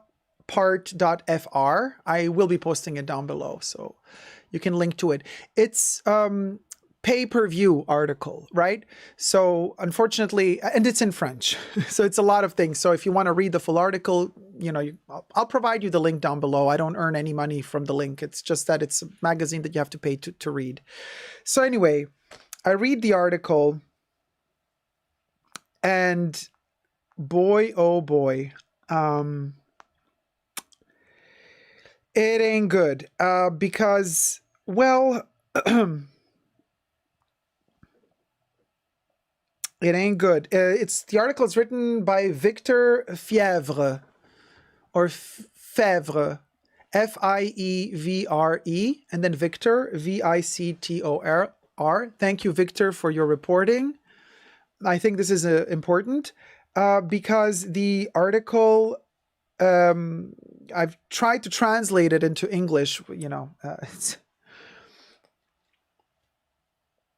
This is the title translated. Chanel. Luxury bags made in the cold, silence, and contempt.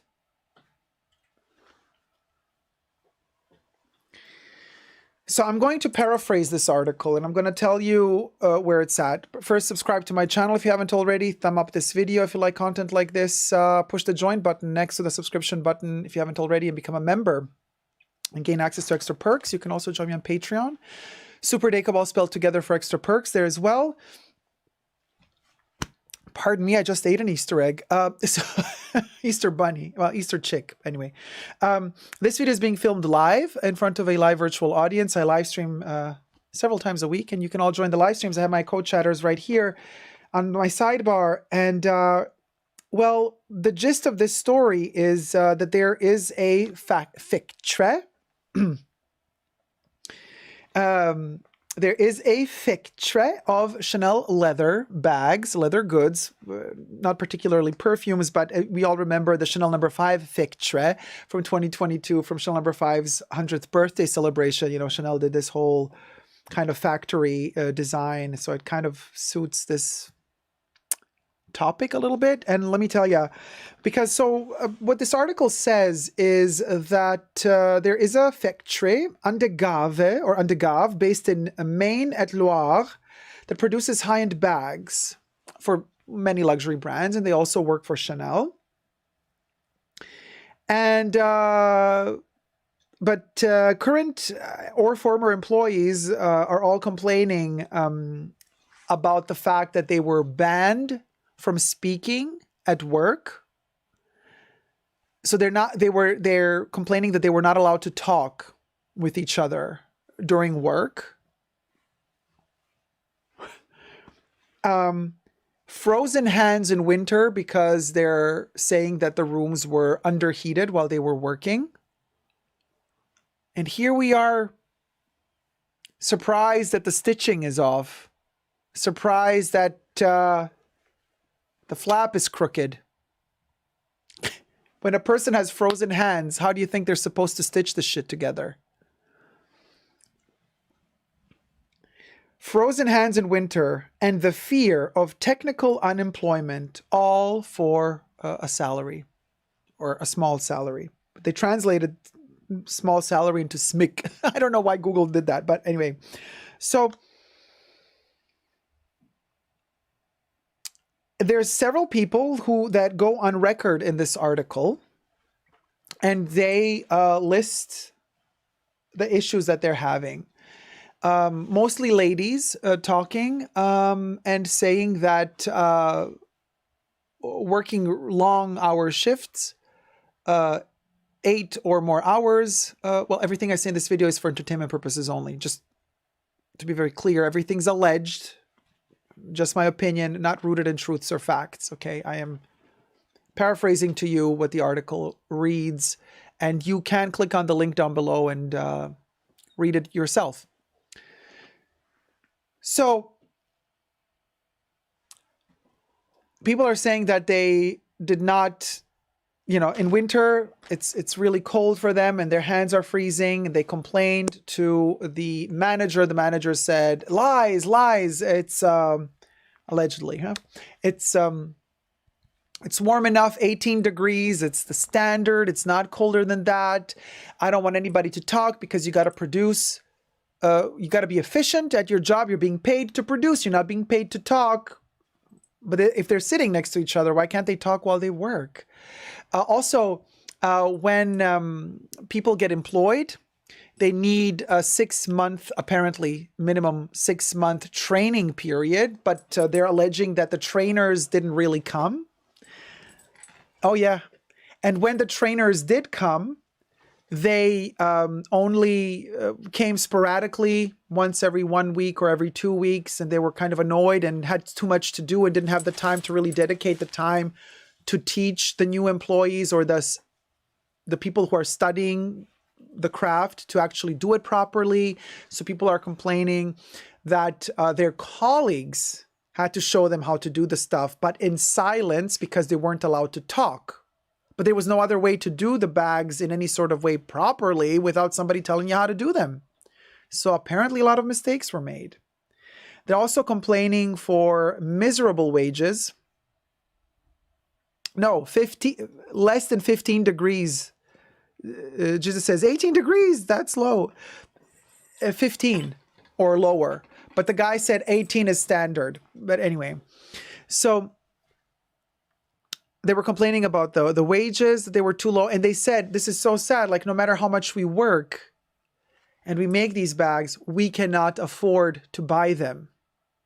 And they said, when a bag in average at Chanel costs 5,000 euro, it's so expensive that we make them, but our salary doesn't permit us to buy them. And that they are totally disillusioned by the fact that there is no real support within the system for them to do a good job. there were controllers coming. Now, mind you, there's a whole conversation in this article also about the fact that this particular city, which the factory Dacob, based in Maine-et-Loire, produces high-end bags. Okay, so, and it says, the article says that Chanel employed the Dacob factory. And it states that the factory is a small subcontractor and that it was launched in 2021. And it's based in Lyon d'Angers. Sorry for my French people out there. I love you. I'm trying to fight for you here, okay? But apologies for not pronouncing the names correctly. Maine-et-Loire, yeah? And it says that it's 25 kilometers north of Angers. So it is in France, right? This kind of place. The workers say they don't get a lot. They have to wait for the manager to bring in a few hides in his car to start working. They don't know how much leather they can get in. So one worker said, we often get not paid days. They lay us off for 3 or 4 days in a row because there's not enough leather coming in. And apparently the manager drives his car and just takes like 10, 15 hides out of the back trunk of his car. Nobody knows where the leather is coming from, how the leather quality is. And that bit of leather that they get, they got to work with it. And they say they make about 15 bags a day with whatever leather, if any leather arrives that day. And if it doesn't arrive, they don't get paid.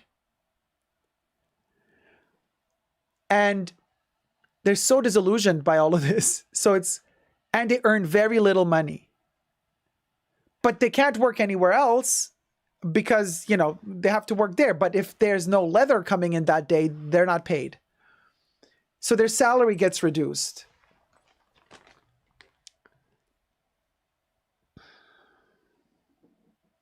So several people are reporting in this article that they stopped working even before the end of their trial period because the conditions were just so poor that they could not handle it.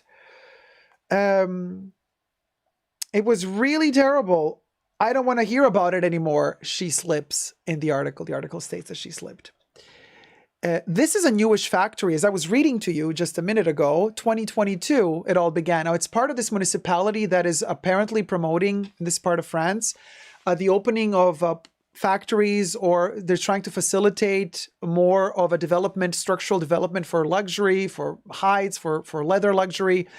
And so there's a whole in the article explanation how they stipulate like the payment of the rent so that basically the companies that move into these factories, that they can buy them out, that they can buy these buildings out for the amount that the city or the municipality paid to produce them. It's kind of like to subsidize the economy of the state or of the municipality.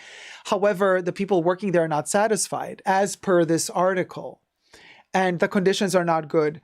So this is a newish factory, and leather quality at Chanel recently went way down, as we've seen. And as I have been reporting since last year, this factory, 2021, 2022, guess when the problem started?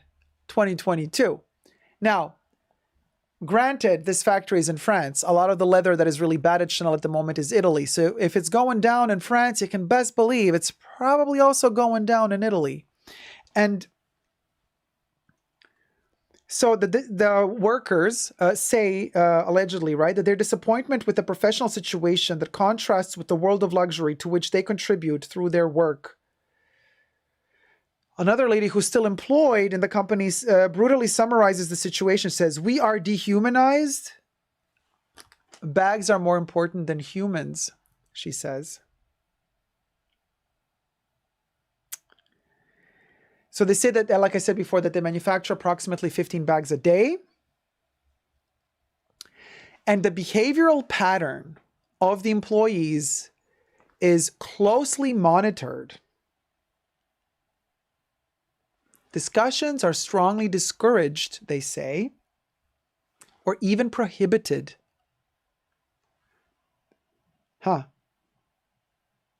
And then they say some were taken over like children by their line manager for exchanging with their workshop neighbors. We don't have the right to speak, they say. And another lady confirms, we arrive, we lower our heads, and we work. To travel, you also have to ask permission, they say. They proceed that they don't have the right to go see a colleague without authorization, even if it's for a professional issue. The boss of the company, Jean-Yves Chatillon, says that these rules are not exceptional, since the employees do not have the need to move. Don't the employees have to move in order to produce something with their hands? I'm mind blown by this, you guys. To justify the ban on discussions, he explains that we must concentrate. It is a high level of requirement. You have to control your fingers and hands. The counterpart of salary is the work that must be done. This is how he justifies the requirements to not allow you to speak.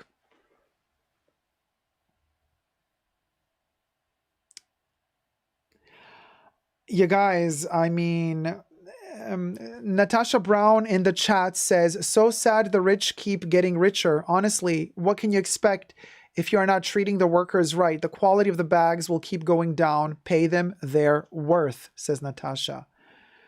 Caleb says, it's given Amazon vibes. Jesus says, if this is true, then Chanel is going to get in big trouble soon. Jason says, it's giving factory vibes like it doesn't give luxury. Sweet Thing says in the chats, if the salary was high enough, sure. But for a low salary, no. Blue Marine says, who are they? Who wrote the article? Oh, I said that at the beginning of the video, sweetie. Keep up, darling, or rewind. So,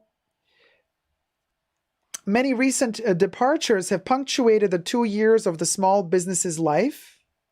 So people are leaving because, you know, if the conditions are that poor, then people, you know, have the right to also say, hey, I have to like feed myself. I have to feed my family. I have to pay my bills. I have to pay my rent. Like I understand, you know, if people are unhappy with the conditions and if they want to leave. So they say that they, you know, have left. So the factory had apparently 25 employees in 2022. But as of today, and the article was written beginning of April of 2023, there's only 16 employees left. And that's quite a cut. And not being able to find somebody new to come in is also, you know, kind of indicative of the problem. Jason says, this explains the quality getting materials out of the trunk. That is shady. I'm telling you. This is quite embarrassing. Barbara says, allegedly human rights abuse. So sad. Says Barbara. Jason says, I guess you don't want to make Made in France bag anymore these days. Well, this is an article that was focusing on this French factory, but wait till they start focusing on the Italian factories. I'm not so sure they're any better.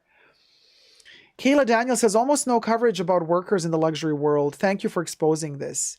Kyla Daniel, I'll do you one better. I'm actually trying to figure out how to work on another video.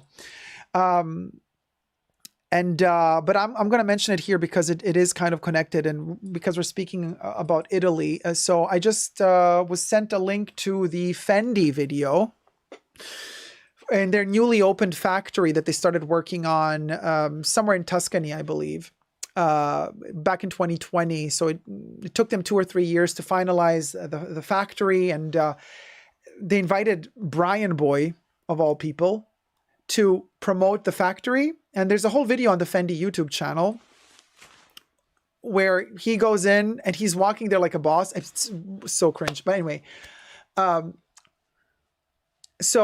he's like walking through like, oh my God, Fendi's so amazing. Fendi's so amazing. The factory, they're trying to sell us this clean corporate aseptic look. All the people that work there are happy. They have their little, you know, Fendi jackets, their working jackets, their professional gear. The bags are made with attention to detail. Everybody's wearing gloves. Everything is so slow and there's care for attention to detail. And that factory is giving me total prototype vibes. Like it's a place where you analyze the new designs, where you try to figure stuff out. You make the prototype for the fashion show, you make the samples, and then that factory, it doesn't seem like it's functioning in a way that it can produce the amount of Fendi bags that are sold worldwide. So something has to be sourced out, allegedly. This is my speculation. And we can talk about that, but what really stuck to me, and the fact that Brian Boy played along with this, not cool. Not cool at all. Like, they're just like you're selling out to the industry. So what happened was they probably gave him a whole marketing text that he had to read for this. It's a Fendi video after all. They paid him to come by and act all, you know. And so in one of the points of the video that irked me the most, he said that, it takes a long time for these artisans to, learn the craft, and, Fendi wants to keep the good artisans there. It takes many years to teach them, so they don't want to lose them. However, there's this whole other conversation going, by the way, Fendi blocked the comments, so you can't comment under that video. Isn't that interesting that you can't comment under that video? I wonder why. Usually when somebody blocks comments under their video on YouTube, it's because, well, isn't that a little bit sus? Don't you have something to hide? Just a question. I'm asking, do you have something to hide? Are you afraid that people might write something under that video? Like, for instance, this reporter that was writing a couple of years ago, another article I found, about how the artisans of Italy are dying out because these major brands are paying all of these artisans to leave their privately owned little businesses, or they try to headhunt all their workers so that they go out of business, so that they can buy them out. They can buy their companies for cheap. And then what happens? Now, this is the point. I'm connecting the dots here. Brian Boy says every artisan in this factory is specialized in one task only. Now, Brian Boy says it and is probably told to say it to us as if that were a good thing. For example, okay, I have a Chanel bag here for the purpose of this video, but, we're talking Fendi. So if this were a Fendi bag, the idea is, he says, well, there's one artisan who's responsible for putting on the turn lock. Then the bag goes to the next artisan. The next artisan is specialized in putting the chain on the bag, and that's all they do. And then the next artisan is specialized in putting the grommets. Every artisan has one specialty. And of course, in the video, they're trying to make it sound like that's a good thing. But if you really stop to think for a moment, you will realize that that is a terrible thing. Why is that a terrible thing? I'ma tell you. If these big brands are trying to headhunt all the workers into their own businesses, into their own corporate structures, it's in the interest of these big corporations to never let these people go. But it's in the interest of these people to one day, if they love their job, start their own business. But isn't it a little bit sneaky of these big companies to educate a worker to know how to do only one thing? You know what that means? If you know how to do only one part of this bag, you will never be independent. You will never be able to say, I'm going to start my own business, because you won't know how to make the rest of the bag. You, in other words, become dependent on the company you're working for. And the audacity to state in that Fendi video that it's a good thing that every worker, they didn't say it's a good thing, but they said it with like, oh, and you guys, every worker is specialized in one thing. Isn't this, like it's a special thing? This is how you take their freedom away from them. This is how you take the workers' freedom away from them. This is how you make them, it's a hard word to even say. You enslave them this way. Fendi, I see you. I see you. Not allowing comments under your video? No opportunity for growth, says Blue Bannisters. Caleb said, yeah, that immediately gave me pause. Major red flag. So, yes, we have an issue with this one factory today. The allegations of this one factory in France that does not just Chanel, but also other brands, as they say. But we also have brand-owned factories that the way that they describe themselves and how they deal with their workers, it's major red flag. So, also, this other article from back in the day, from several years ago, which I also have here, that was doing some research outside of, big centers of Italy and all those factories, also stated that their research has led them to find out, people spilling tea behind the scenes, allegedly, saying that a lot of the workers are brought in from China or from Africa to work in the subsidiary places to produce en masse the bags. So you do have the main factory, whatever brand, we're not talking about any brand in particular now, that make a couple of the bags in good quality, but then there's the sourcing out of the mass production. Within the mass production, the allegations are that the luxury brand, whatever luxury brand, produces set amount of bags, paying workers poor wages, sweatshops, we're talking immigrants, illegal immigrants sometimes. And they make a huge amount of these bags, but since they're not good at the job because nobody's teaching them, and plus they're getting miserable salaries, if any at all, to be able to live off of, most of the bags are poor quality. The allegation continues by saying that those bags that don't pass the final test, they're still sold under counterfeit, internal hidden regulations, where then the article claims that the mafia is involved in and is kind of dealing with this. So all of these counterfeit bags then go, all of those, allegedly everything, all of those, black guys that are kind of sitting on the piazzas all over Italy with their little blanket on the floor. And, these are African dudes that don't have a job. And that's what they do. Apparently hired also by illegal means to actually sell, yes, counterfeit bags, but that are apparently produced in the same sweatshops that also produce the authentic ones, but that don't pass the quality control. It is such a complex, vicious circle, and it is so secretive. There is so much hidden in all of this that we're just scraping the surface, y'all. This is just scraping the tip of the iceberg. And who knows what the future will bring. But I do believe people are waking up. And I do believe that people are trying to understand more and more, like, okay, hold on a minute. Like, something is off here. Now, to rein it back into Chanel. Chanel has a factory outside of Paris, like one of their most known factories, where they have like that huge bag as a sculpture as you arrive to the factory. It's also the place where they invite all their, sales staff when they come to visit the factories. They show them that place. It's a special place. And yes, a lot of bags are also get made there. And this is what I believe. With Chanel, I do believe you have to be lucky in terms of which factory produces your bag. You see? I don't think, that it's all bad.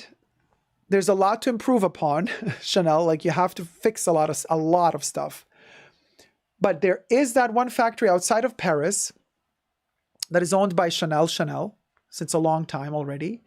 If you're lucky enough that when you go to a Chanel boutique, you actually get a bag that was made in that factory, and made by one of the more mature, seasoned craftspeople that work in that factory, I do believe the bag you will get is going to be that luxury, top-notch quality. But my question to you is a customer supposed to play the lottery when they are ready to shell out $10,000 for a bag? And the lottery being, am I going to be sold a bag that was made in the good factory, or am I going to be sold a bag that was made in the not good factory? They both cost $10,000 plus tax, but am I going to play that lottery? Should I be playing that lottery for that money? I don't think so. No, I think the standard has to be the same for every bag in a luxury environment. If I'm going to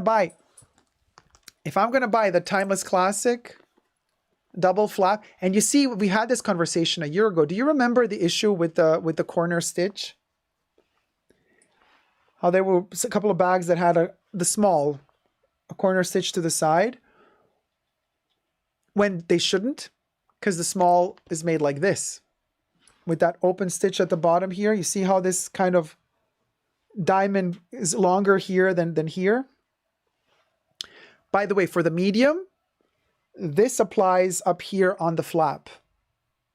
The last bit here on the flap is elongated for the medium. For the small, it's the bottom. And there are small Timeless Classic double flaps that actually have a stitch going through there. Why is there no consistency? Well, maybe it's because of that factory that they're coming from instead of the main factory. Because this one that I got in 2015 from the Chanel boutique is immaculate. This bag is the bomb, diggity. I do believe this one was made in the right place. But then again, I've seen Timeless Classic small double flaps lately. Travesty. The leather quality, not up to my standards, honey. Just saying. AS says, actually, that's likely how counterfeits are getting so good. Fired Chinese artisans go back home and set up counterfeit manufacture. They know where to source leather, design, blueprints, etc., says AS in the chats. Joyful Remorse says, there used to be a famous counterfeiter in China who would buy authentic bags, take them apart, and use that to make fakes. He would then put the authentic bag back together and sell it at a reduced price. Interesting. Shelby Tanazi says, I'm afraid that this is not the exception, but the rule. We all have consumed goods that more often than not are produced in unethical ways. That is the nature of capitalism as intended. A very, very sober analysis, I would say. Very sober analysis. What can I tell you guys? To me, these brands do have a heritage for beauty, for design, for aesthetic. They do make beautiful objects. There's so much potential for them to do great things. There's so much potential for them to be great. Do better, do better. Just do better. Do you really need almost $5 billion dividends paid out to one or two people every year or every other year in revenue on top of the revenue? Like, do you really are we handing billions to just a handful of people now? And everybody else suffers. The client suffers because the quality suffers. The worker suffers because the conditions are poor. Like, why can't everybody be happy? Why can't the quality be amazing? And why can't the workers be paid well and fair for the amount of money that's coming in through the cost of these goods?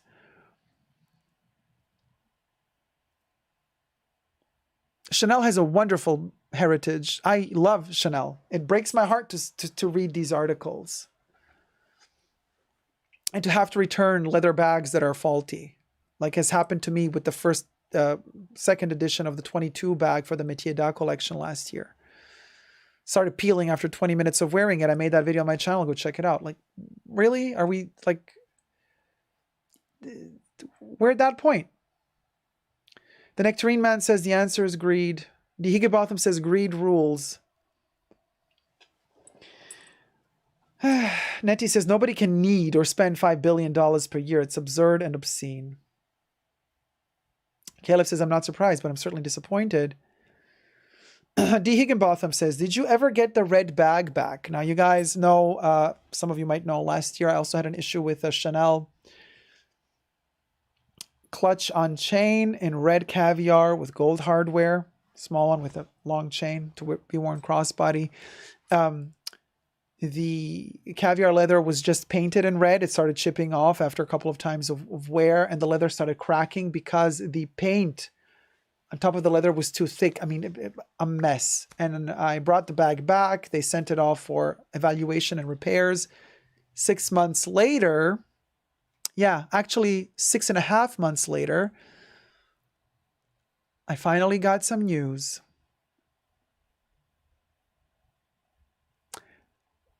If you're interested in that news, subscribe to my channel and stick around for the continuation, because you're in for a treat, because I do have news. And this is a cliffhanger like no other. Trust you me. This one's going to shock you. Follow me on Instagram, Dacob CC, all spelled together, for my Chanel journey, but also on my Super Dacob Backup, all spelled together, Instagram account, where you get to see a lot of the photos. I show them sometimes before the videos actually hit my channel. So you get to get informed about all of this stuff behind the scenes. Thank you guys so much for watching. Let me know your thoughts in the comment section down below. Thumb up this video, subscribe, and never give up on love. Bye.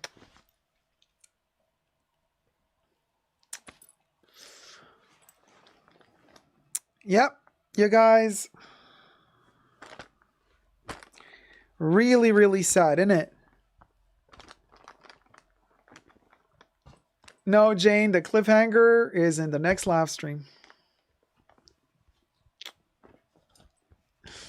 Hi, Jane, by the way. Hey, Anya, how's it going, sweetie? I'd love to stick around, but it's 2:30 and we have an early start tomorrow. Thanks for the great live. Thank you, Anya. Thank you for coming, for popping by.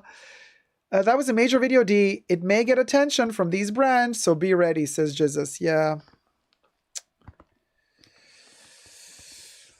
Well, somebody's got to do this sort of investigative reporting and sharing of these news. I mean, you know, Puss on Fleek, you know,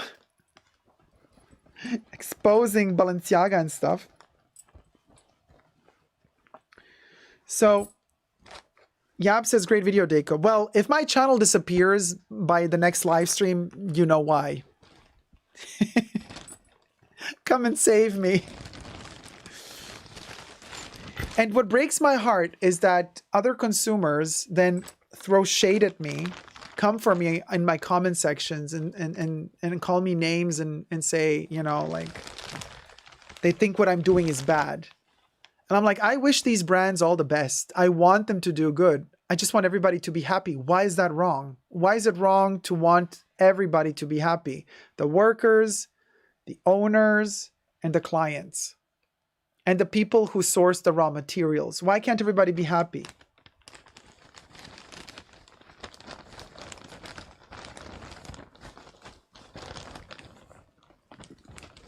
There's enough resources for everybody to be happy, you guys. This just... Oh, the cult's gonna save Dacob from Chanel jail. Well, trying to put the... Yeah, whatever, I'll do this later. I can't now. I'm just saying... I don't know. I'm just... It's so difficult, really, to focus on all of this. I need one of these bonbons. My throat is starting to hurt. I'm so tired. Just saying says, my sales associate has been flaking on me lately after 3 years of being amazing. I know something is happening with them internally. Why they are being difficult. I think I will only buy vintage Chanel, but I can't speak. I just bought Prada chocolate loafers. Listen. They still do amazing stuff. I love their perfumes. Granted, it's a different department. Perfumes have nothing to do with their leather. Perfumes have nothing to do with their fashion department. Perfumes are part of their beauty department, like 2 different worlds. but I still love their perfumes. I still buy their perfumes like crazy. I love their makeup. I'm wearing their makeup. Like I said, you know, don't think that everything is black and white. There's gray zones. Like, you know, somebody on my Instagram commented on a post that I made, a post of 10 photos. I showed the new album that I got from Mina. I showed the broken Rick Owens boots. It's like one of those photo dumps. I showed the new perfume from Chanel I bought. And then I showed also the broken red bag that I brought back. So I showed nice things and bad things, you know. Both. It was very fair. And then somebody posted a comment on that photo dump.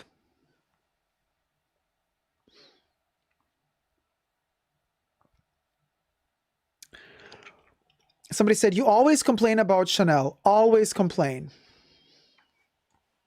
So I answered, no, I don't. In these pictures I share, both the good and the bad. You just choose to see the bad, and you also choose to watch the videos where I share my issues with the decay of quality I see in the brand. I also have praise for them where and when warranted. Furthermore, what's it to you if I express critical thinking as a consumer towards bad practices of certain brands? You on their payroll or something? I'm like, we are the consumer, you guys. It's kind of normal if we're not happy with the quality to voice this. Because let me tell you a little secret. If you have issues with their quality, but you don't say you have issues with their quality because you might be scared that if you tell your sales associate that the quality is bad, your sales associate might never offer you a special piece again, well, then you're a part of the problem too, because you keep enabling that structure. You keep enabling that system. You have to interrupt that system. You have to interrupt that chain, and you have to let the brands know, sorry, you've pushed it too far. It's your money ultimately that you're spending. You don't owe them anything. You're literally giving them your hard-earned cash. All you want in return is quality, you know, and a nice design. Of course, you're buying something because it's beautiful and you want it to have some sort of quality, you know. I'm not saying every luxury lasts long. I mean, if you're buying a delicate silk dress that has feathers attached to it, of course that's delicate. Of course that's not going to last you a lifetime if you wear it every day. Like, obviously, there are certain things that are made to be editorial, but then there's also that other luxury that is made to be worn. But when the luxury that is made to be worn breaks after a couple of times of wear, then we got a problem. Then we got a problem. We got a problem. Oh yeah, D. Some of these companies forget that none of us are required to buy their products. Exactly.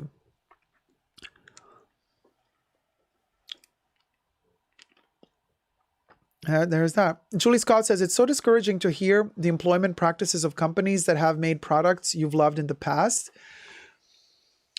But you see, legally, it's always kind of tricky because technically a big brand that doesn't employ the employers that work in a other factory, well, then they're not, you know, you can't really come for them. Because they're not directly responsible for the practices within that company. The boss of that company is technically responsible for how he, she, they treat their workers. And if a major brand does not directly employ those workers in that factory, then they're not liable for anything.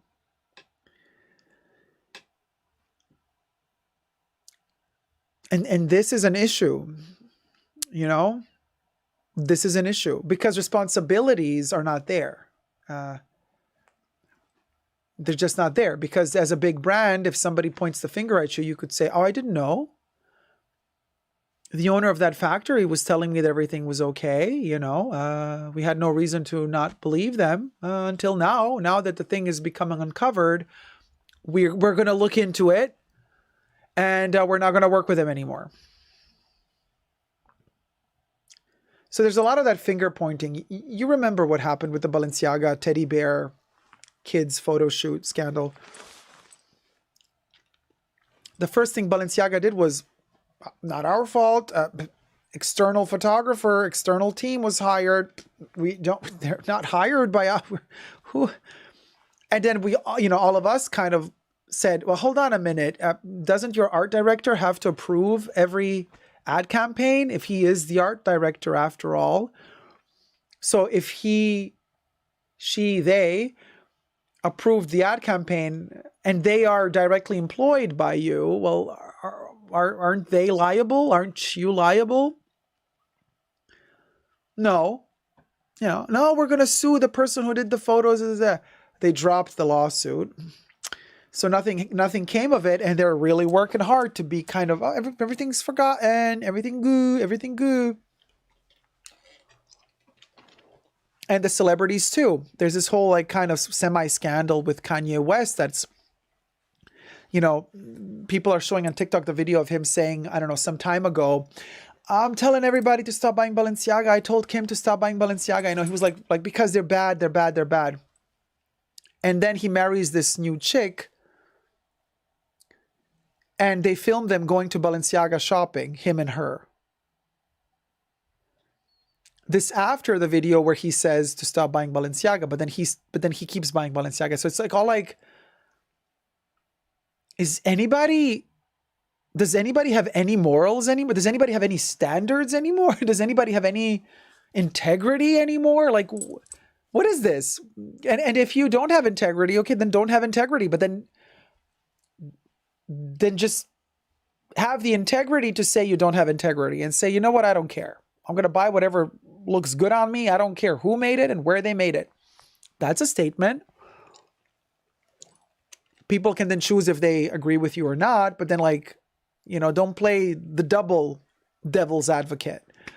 And it's so bizarre. And, you know, I'm navigating very weird waters here because I'm torn between loving the heritage of the Chanel brand, loving what they stand for, loving what Coco stands for, still loving what they do in their cosmetics and fragrances departments.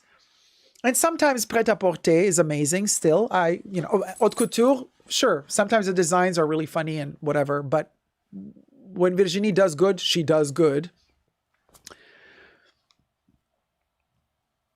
But then the leather is just not it anymore for me. You know, I don't know what to tell you. It just makes me sad because I really, really love Coco. You know how much I love her, and I love the amazing, amazing legacy she left behind, and some of the beautiful visionary products that they make. They're so timeless and effortless and beautiful, and it just saddens me that, you know, so much beauty is sometimes. And I know beauty is an illusion, okay, you know. But sometimes all that beauty is just literally a photo on Instagram. And there's nothing behind it. And everything has been reduced to this photographic moment of, it looks good. That's all that matters. Same with us. What do you think we do? You take a listen, I don't know if there's 0.0001% of human beings out there that actually are on social media and do take selfies that do not retouch themselves. Honey, oh, it's not, you know what I mean? Almost everybody's retouching themselves. So that's also fakery, and it's fine. And, you know, and we learn, we get programmed already through that behavior that it's okay to retouch. Smudge a little here, cover a little there, paint job here, paint job there. I mean, these luxury brands aren't doing anything different, really. They're selling us retouched bags. Looks good enough to be sold on the sales floor. But once you take the filter off, when you're back home, you're like, well, hold on a minute.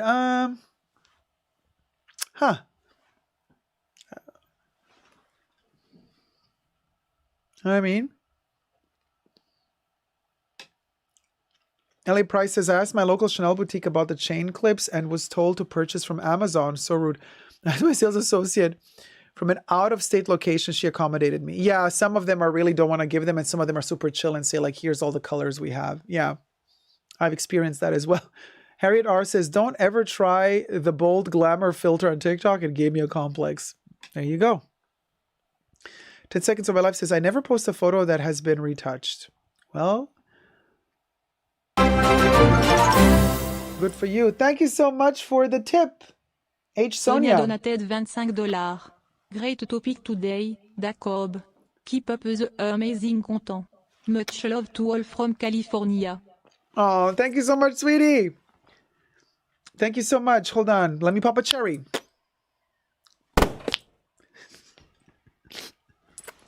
Thank you so much, my love. Thank you.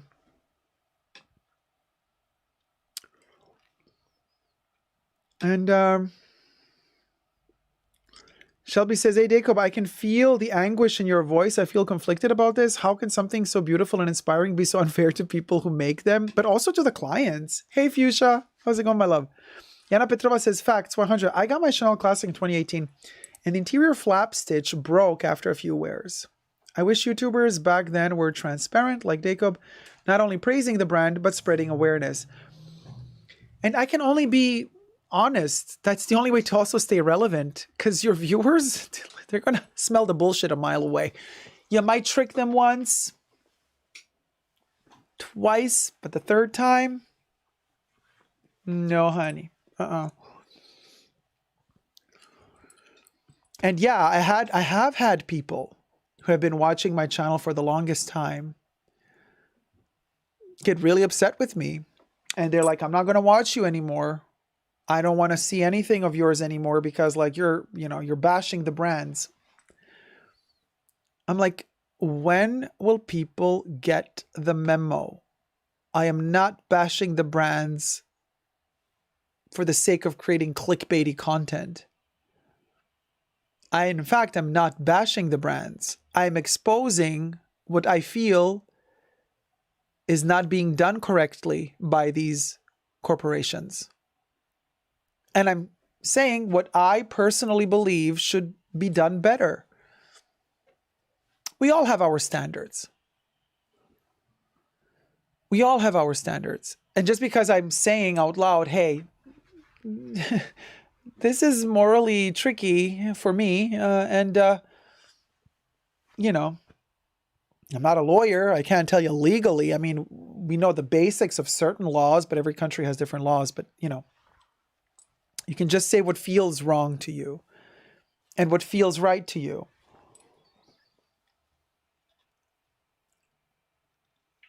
Yeah. Anyway, Kev says, the good thing about retouching is that you might never get recognized in public. Awesome. And he says, life is too short for bad photos. Just says, we retouch when you can. Why retouch when you can just crop your head? D says, people can't handle the truth. They don't want their fantasies messed with. But we got to grow a pair of cojones. And we got to also realize that we can still have our fantasies even though we know the truth. We can.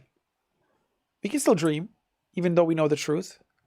You just got to be a little tough to say, okay, yeah, this is really bad news. This is really depressing to me. But you know what? I'm not going to let this ruin my day. I still have my dreams. I still have visions. I still have stuff I love. And you keep going. You guys, we have no other choice. All we can do is keep going. Because guess what? It's not like life waits for you. Life keeps going. All we can do is either we go with the flow and we try to make it the best possible flow for us and for others around us that we care for, or we're cramped the whole time as the flow passes by us. We're like, no, I don't want the... Life is a flux. It's like that river. And honey, it takes. There's no winning. When your time is up, it's up. And the clock is a ticking. So like Gandalf the Great, or whatever his name is, Ian McKellen said, you're given a certain amount of time in The Lord of the Rings, right? It's up to you to decide what to do with the time that is given to you. I personally love my community here. I want us to be happy. However we can be happy, I want us to be happy. I want us to find peace. I want us to find happiness in little things and in big things. And to honestly be happy, healthy, successful in whatever we choose to do. Literally whatever we choose to do. So cute. My cousin, when he was very little, he loved garbage trucks. He was obsessed with garbage trucks. Whenever a garbage truck would pass by, he would be like, he loved the shape of them. He loved that the guys were kind of hanging on the back of it. Like for him, when he was very little, so cute. When he was very little, people asked like, what do you want to do when you grow up? He's like, I want to be a garbage man. He was so excited to see these, to him, they looked like these amazing vehicles, or as Jennifer Coolidge would say, vehicles, with these like, colorfully dressed dudes in the back. He didn't see the judgment that some snobs might inflict upon a person who's, a garbage man. He thought that was the coolest thing in the world. Then when he grew up, of course, he realized that, oh, well, all right, he, might not be, paid enough to sustain a family. That he wanted to have a bigger family and everything, if he's a garbage man. So he had to develop other, he kind of woke up and realized like, oh, society is different. Society can be really judgmental, and society can be very, very like, oh, you're doing this. Yeah, your salary isn't worth much then, that whole attitude, which is really sad. But the beauty of the innocence of children is what ultimately I think I wish we took with us into adulthood. Seeing the world with those innocent eyes, without seeing a witch behind every wisteria, without seeing a conspiracy behind every closed door, but instead trusting a bit more. As in A Streetcar Named Desire by Tennessee Williams, Blanche Dubois would say, I've always trusted in the kindness of strangers. That innocence, that naivete that kids also have. Yes, it's dangerous, but if we were all that innocent, there would be no more war. There would be no more, tricking each other, backstabbing each other. Yeah. Teapot says, my son said the same thing, garbage man. He was 7 years old. Yeah, it's a thing. Kids love the garbage man. Now, I was gay as a kite since I was born. So at the age, yeah, he was, I think he was around 5 or 6 when he was infatuated by garbage trucks. I already at the age of 5, oh, honey, for me, it was dolls. And the more color, the dolls and perfumes and soaps, perfumed soaps. I was already into perfumes when I was a little kid. I was born with it. It was just no clue why. It's not like my family was into perfumes. I just love them. For me, the bottles, the designs, the shapes, that was my garbage truck. I remember, I told you the story months ago, ages ago. Very, very little, and I'm looking up, and my mom, on the shelf somewhere on one of these bookshelves, she had a 60 milliliter opium eau de toilette splash bottle.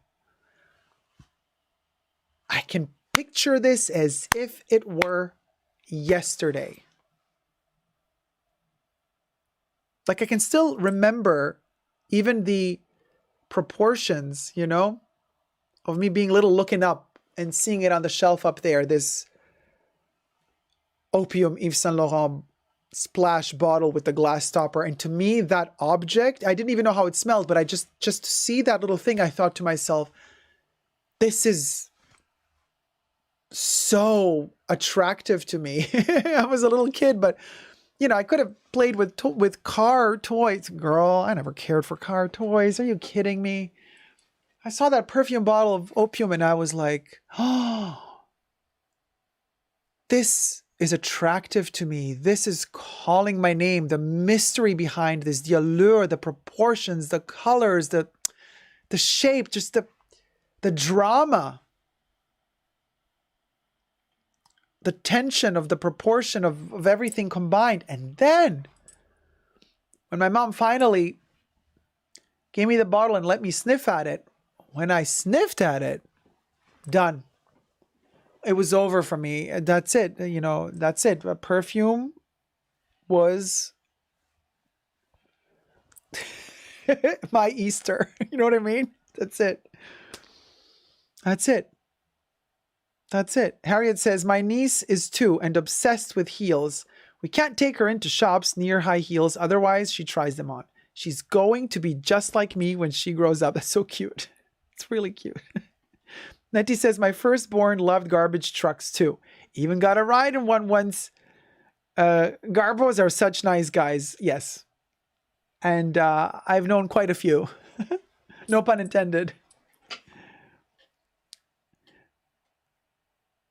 Oh, Donna, he says, I was shopping with my mom for my brothers. We shopped for some of their clothes in the basement of the store. The quality was better than the quality of luxury items today. I know of what I speak. Abba says, Dacob having great taste at 5 years old. Oh, it was a vibe. Oh, man. Those were the days. Oh, Kev, you wanted Gem of the Holograms? When you were young, but now you prefer the Misfits. I always preferred the Misfits.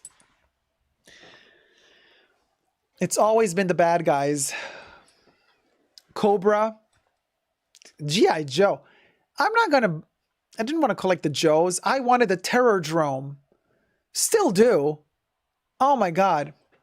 My guilty pleasure. Going on secondhand websites, going through all the vintage toys. It's always the bad guys.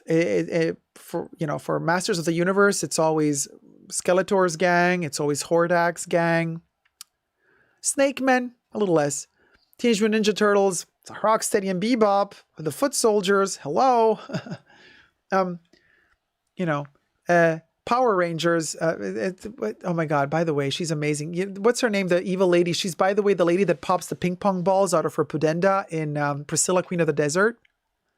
You remember Priscilla, Queen of the Desert? The Adventures of Priscilla, Queen of the Desert. Has anybody seen it? The lady that is in the movie that kind of drinks a little. And then Rita Repulsa was everything, says Zane. Hi, Zane. Yeah, Rita was amazing.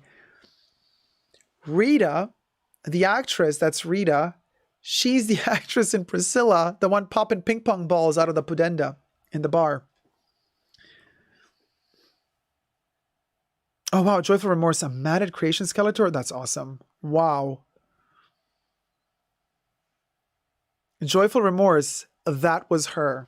Rita Repulsa is the ping pong lady from Priscilla. Yep, the ping pong pum pum. That's her. She kept her Repulsa name. She took that Repulsa and went straight to the Power Rangers with it. Lord Zed.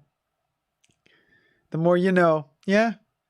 Don Donahue, great movie. Oh, love Priscilla. Is it the same one in Austin Powers? I don't know. No, I don't think. Oh, I don't know. Gosh, it's been a while. I haven't seen Austin Powers in like centuries. I got my first Barbie at 10, too late by then. Oh, Selena, yeah, no, I agree with Yana. I would totally get one now. Never too late. You know, I do research on 80s toys, 70s toys, 60s toys, 50s toys. So fascinating. 80s had a particular type of plastic they used and color, which is really beautiful, unparalleled. And My Pet Monster was such a gorgeous thing. Really hard to find one in good shape nowadays because, you know, they were also, the plastics used kind of degrade and the synthetics. But Super 7, which is kind of a cool toy company, they made a reproduction of the My Pet Monster, but in tiny, not in the plush version.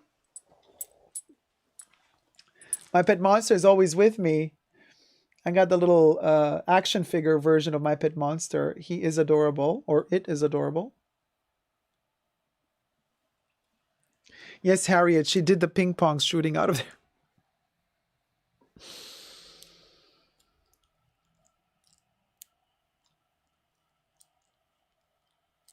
Oh, it says we have PlayStation 1 and Sylvanians. Sylvanians, also amazing. Flocked Sylvanians. Oh, yeah, Andrea. Yeah, Barbies from the 80s. If you still have them, that's amazing. And your strawberry shortcake dolls, and they still smell. Oh, that's awesome. I still to this day collect Cabbage Patch Kids. I am that person. And I still to this day love whenever I enter a Target. Walmart is a bit trickier. Sometimes at the cash register, Walmart has them. No, Walmart has them too, but it's mostly Target. Garbage Pail Kids. If I find a pack of Garbage Pail Kids stickers near the cash register at Target, my heart skips a beat. And I cannot leave Target without buying a bag of Garbage Pail Kids. Me too, Joyful Remorse. And I still collect them. Garbage Pail Kids stickers. Yeah, Catalina Q. We're all the same here. I know, I'm telling you, like-minded nerds find each other. I know we're all the same geeks here. I still have the original Power Ranger Zord, says Zane. Awesome. Oh, Steph also has the strawberry shortcake dolls. Shelby says, Game Boy Color changed my life. Game Boy Micro changed mine. And the first Game Boy, of course. But the Micro Game Boy, oh my God. What a masterpiece of technology. And the only reason why the Micro Game Boy flopped was because Nintendo was so dumb to release literally at the same time the first 3DS and the Micro Game Boy. Of course, nobody wanted the Micro Game Boy because the 3DS was like the huge thing.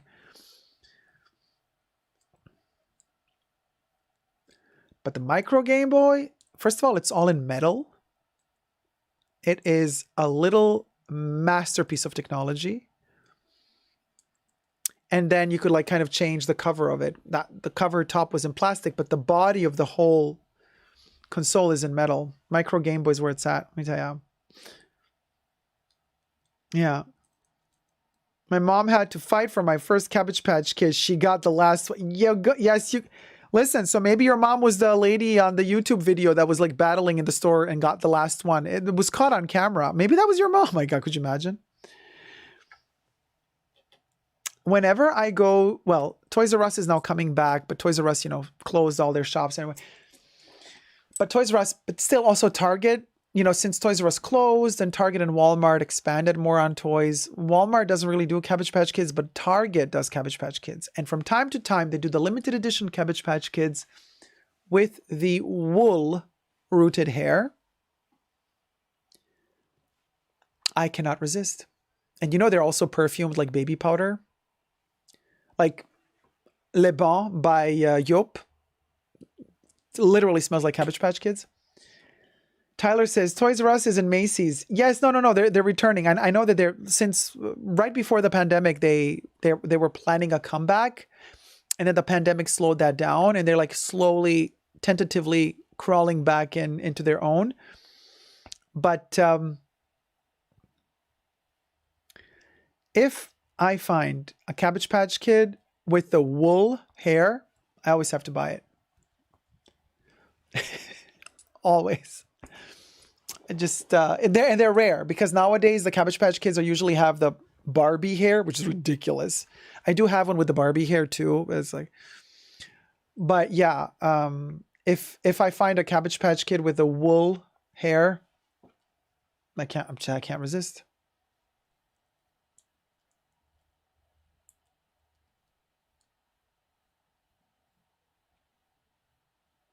A lot of battles for the Cabbage Patch Kid, yeah.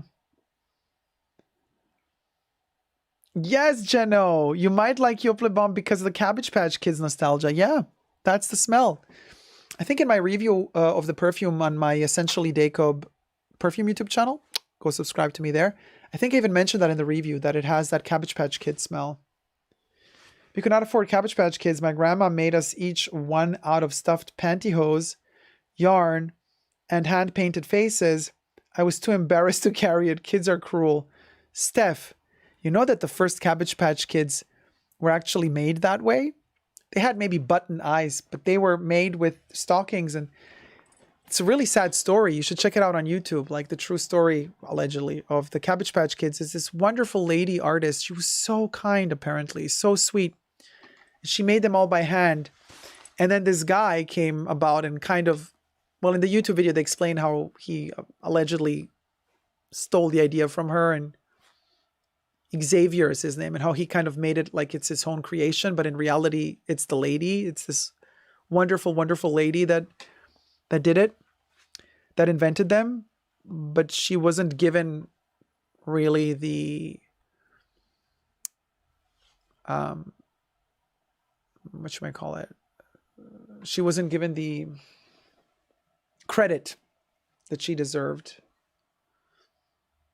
you know?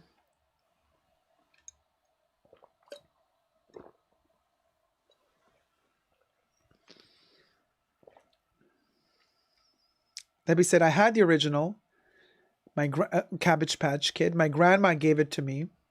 She told me the story. Wow, Debbie. Those are rare. If you had that OG, handmade by the OG lady, the Cabbage Patch Kid. Of course I remember Pound Puppies.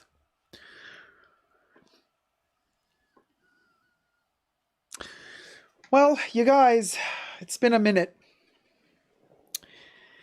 Let's end this live stream on a positive note. I do have, let me film this. Hold on. Just in case. Oh, Joy for Remorse. My first Cabbage Patch Kid doll was Philip Montgomery, and I almost cried when I lost the birth certificate in a move. Painful. They still give the birth certificates.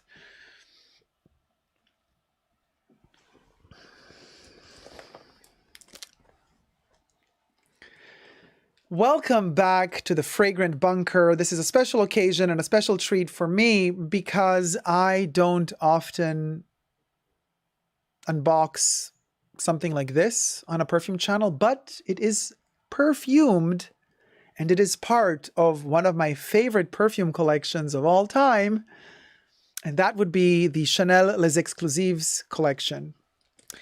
And I have finally hunted down, I don't know why stocks are so low, raw materials are not arriving, orders are being canceled, but my beauty boutique got one in, and they let me know, and I ran to pick it up, and I'm going to unbox it with you right here and right now. Check this out. The Chanel Les Exclusifs Fresh Body Cream. It's made in France. It has the most gorgeous scent. This is batch code 8601, or? Yes, 8601 is the batch code. It's so heavy, 150 gram, right? Or milliliter, what do they do? 150 gram or 0.5 fluid ounces. or 0.5, right? No, 5 ounces, 5.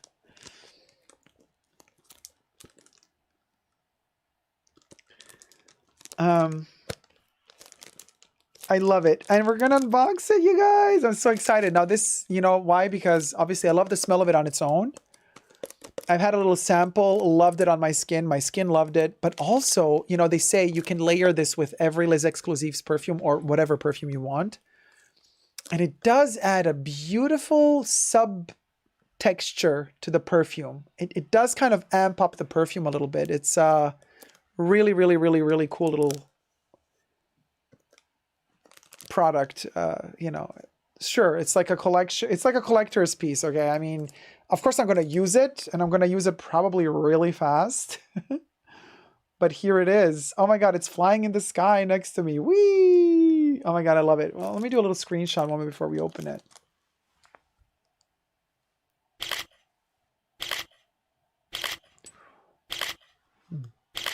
All right. So, as you all know, who loves Les Exclusifs, of course, it's all about the perfumes, but there are also 2 extra products that they've developed in the past years for the Les Exclusifs range. One being the body cream and the other being the body and hair oil. Now, I've purchased the body and hair oil quite a while ago. Hold on, I'm taking pictures here. So that, you know, we have a picture ready for later. And the body oil is really, really amazing. I use it every time I shower. Interesting enough, I also use it for under my armpit after I shower. So right before I put on my deodorant stick, I actually put on the oil first. Really cool. Works for me. Yeah, the oil is after every time I take a bath or a shower. I enjoy it thoroughly. And now the cream comes into play as well. The cream is a little bit easier. Well, you know, the skin doesn't really absorb the oil. The oil kind of stays on the surface, but it makes it feel soft. The cream does get a little bit more absorbed. It does give a little bit of some form of hydration, I would want to hope. You know, because actually water is listed in the ingredients. Water is on the first spot in the ingredients list. So the biggest ingredient of this product is water. So yeah, you're paying a lot for water, but there's also other stuff in here. Is it the best cream ever made? No, absolutely not. Is it one of the best smelling creams ever made? There we can talk, because I love how this thing smells.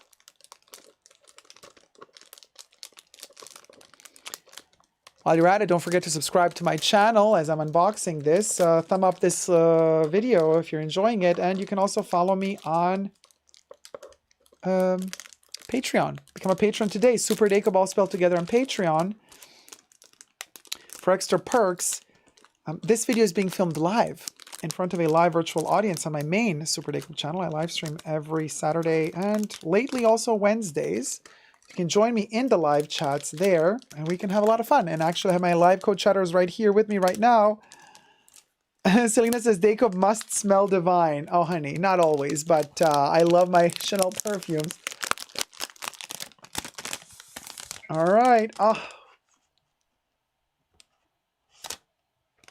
such a vibe. Oh my gosh, so excited about this. And you can also follow me on my Chanel Instagram account, DacobCC, all spelled together, as well as my main Instagram account, Super Dacob Backup, all spelled together. Oh, let me do a thumbnail moment.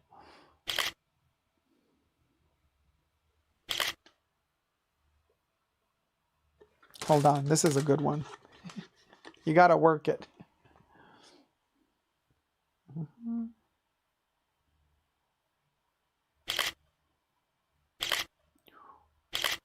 And we're done. So it's white cardboard, but beautifully made. They put the white, so it's black, but then they have to glue all these white parts onto it. We have an etched, embossed, whatchamacallit, like a relief standing outwards. Double C there. The cream has its own little stand in white with a little step It's like 1 step, 2 step, and then, oh, so cute. It has its little foam to keep it in place, and it has a booklet. Oh my gosh. Okay, hold on. The cream is gorgeous. Look at this beautiful container. It's so heavy. It's a beautiful milk glass jar with a plastic stopper. We're going to open it in a second. Hold on. Let me first see this little... Oh, it's not a booklet. It's just a leaflet at the bottom. It was kind of sitting in here. Oh, so I love these Chanel instructions. Like we don't know how to use their products. Like they're telling us how to open the cream. Okay, Chanel, thank you. So wait, here you have the Les Exclusifs de Chanel logo. And then when we flips it, you got the little instructions. Yeah, how to open the cream. Thank you, Chanel, because we would not have figured it out on our own. Okay, to each their own. I still love these little sketches. I love these little sketches. Like love, love, love, love, love. And it's all pure white. Beautiful cardboard inside.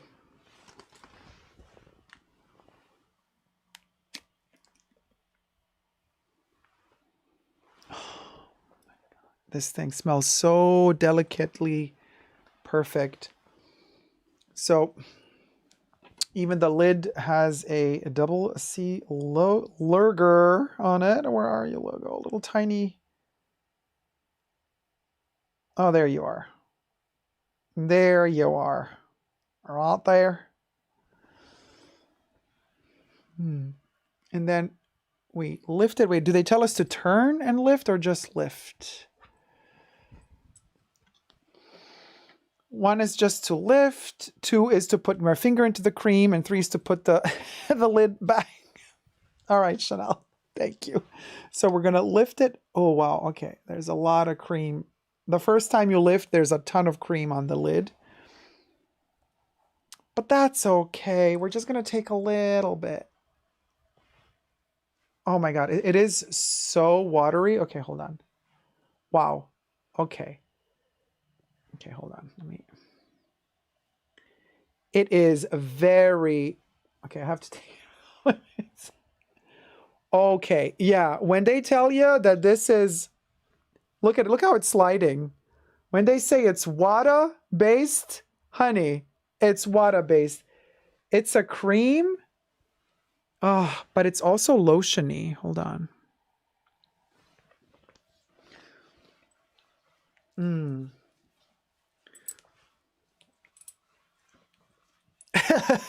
No pun intended here. Oh my God, the smell is amazing.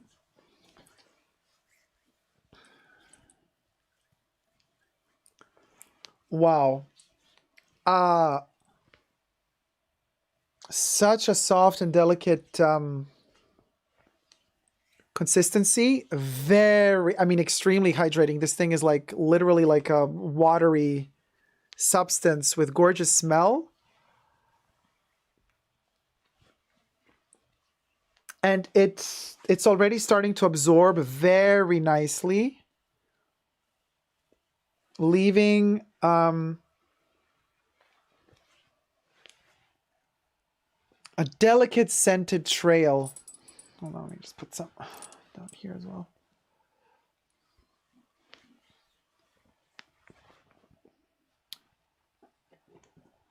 Divine.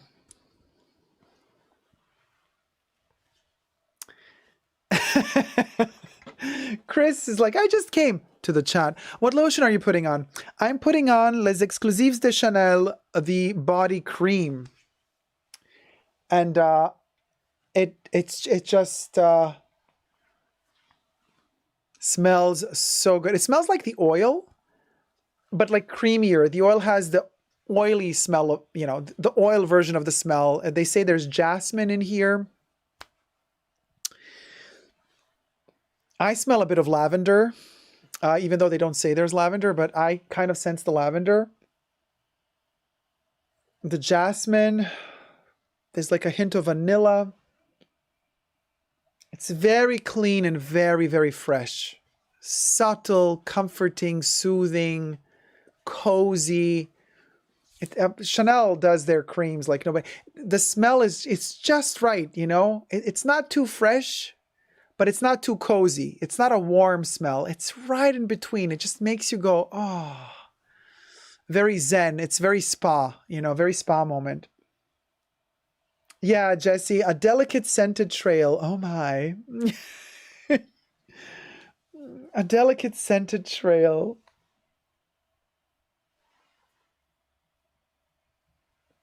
Jasmine and lavender are my favorite smells in the world. Well, Pao, this is it. This is literally what you get. Oh, Chris says, very nice. I want you to know I got my first Les Exclusifs and number 5 parfum with your influence. Oh, I'm mad, Binger Vids. My first choice was Gardenia, but it was sold out, so I got number 22. Well, number 22 is amazing. You did great. You did great to get number 22 because it's such a beautiful perfume. Congratulations, by the way, you know. Especially now that their prices have gone up like crazy insane. It's a commitment to buy at the current prices. To buy a Chanel Les Exclusifs fragrance is like literally a commitment. And as it is to get this cream, but obsessed. Okay, you guys, so this is it. This is the cream. We just opened it. The Les Exclusifs body cream, fresh body cream. The crème pour le corps. So, really? For the corpse? The cream for the corpse, and the corpse means body in French. Well, go figure. Now we know where corpse comes from. 150 a gram. Heavy, beautiful glass jar. And you know what I'm going to do before we leave? Let me just...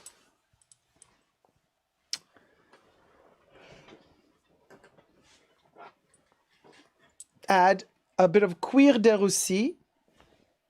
Since they say that this cream can be used to layer the Les Exclusifs on top. Hey, if we're going to do a full-blown review now, you know, let's fill it. Okay, wait, hold on. My hand is a little bit too creamed up, so I don't want to lose the bottle. And I'm probably gonna, yeah. Too much cream, y'all. Too much cream. Okay. All right, let's live in the full-blown fantasy, you guys. We're putting Les Exclusifs perfume on top of the cream. Let's see how they blend. Oh. It's so dreamy. I mean...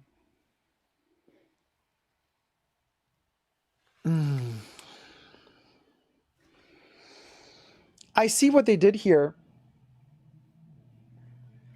The cream, it's so cleverly formulated. The smell of it, when you kind of just apply the cream alone, it has its own smell.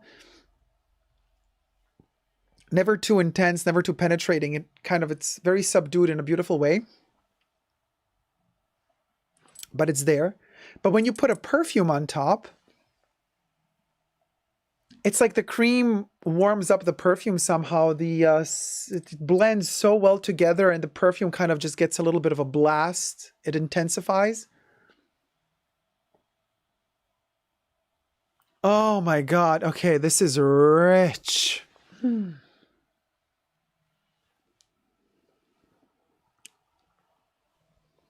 I just added cuir de Russie on top of the Les Exclusifs. So Les Exclusifs cuir de Russie on top of the Les Exclusifs fresh body cream. Obviously, you could layer whatever perfume you want on top of it, but just as a test, because I had this perfume next to me. Oh, it's deeper. The perfume just gets depth. Yeah, yes. Gloria says, I imagine it would magnify the fragrance. It really does. Oh, AB says, I love Cuir de Russie so much. All 3 concentrations. Yeah, me too. I adore it. One of my faves from the collection. Let me do a screenshot of this moment. Thank you guys so much for watching. Let me know your thoughts about this little cream in the comment section down below. If you like the smell of it, do you have it as well? Do you combine it with perfumes? Do you layer it or do you keep it on its own? I'm going to also try to layer it with the oil. I'm not so sure that's going to work because this is water-based. The other one is oil-based. Oil and water don't like each other that much. They kind of have a divorce. They always divorce from each other. Let me know your thoughts in the comment section down below. Love you loads. And until next time, never forget to never give up on fragrant love. Subscribe and thumb up the video.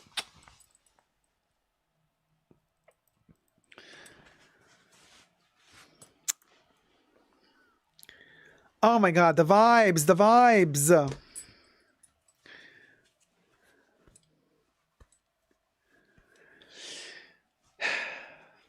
Hey, Dave B. Hey, little Starshine, Jesse Johnson, Johnny. Hi, everybody. Virtual Flower. Thank you so much, Virtual Flower. Says thank you for a great stream as usual. Thank you so much, you guys. Well, we have come to the end of our live stream. I would like to thank the mods. Particularly today was a difficult day. We had a lot to discuss before the live stream. There was a lot of issues happening backstage. And I want to say thank you to the mods for being incredibly professional. Because this was, today was a really challenging day. And I want to say the mods flew through it like butter. Like butter. Very proud of you guys. Very proud of you. Thank you to the mods. Hit it, Bubbles. A special thanks to the mods in the fashion bunker. Thanks to Debbie, Jesus, Creation, Nicole, Kebs, and Gloria. Bubbles loves you.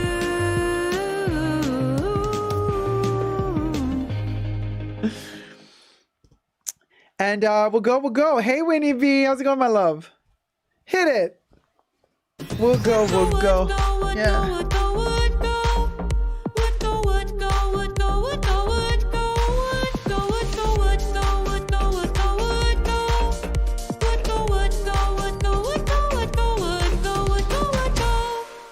And it would go. It would go if it would go. You know what I mean? It would go if it would go.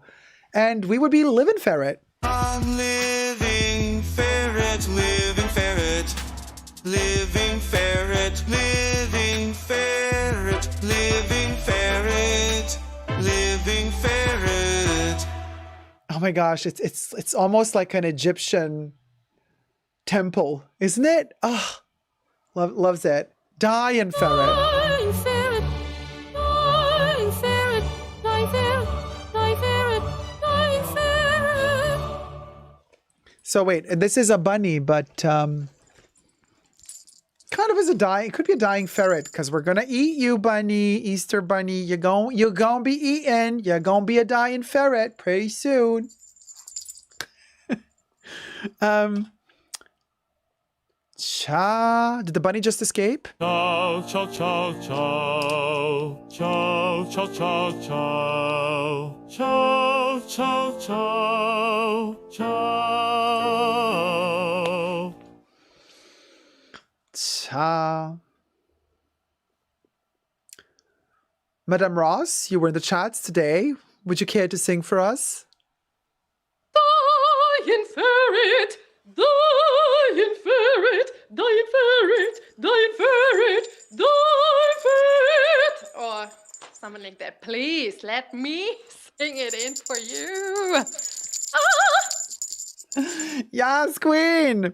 Well, you guys, I hope you've enjoyed this live stream. We've had laughter, we had sun, we had moments and some fun. We had tears, we had cheers. We didn't drink any beers, but we might just after this is over. When my bender was over, so I bend her over. As Betty White would say in one of the last sitcoms she was in. My bender was over.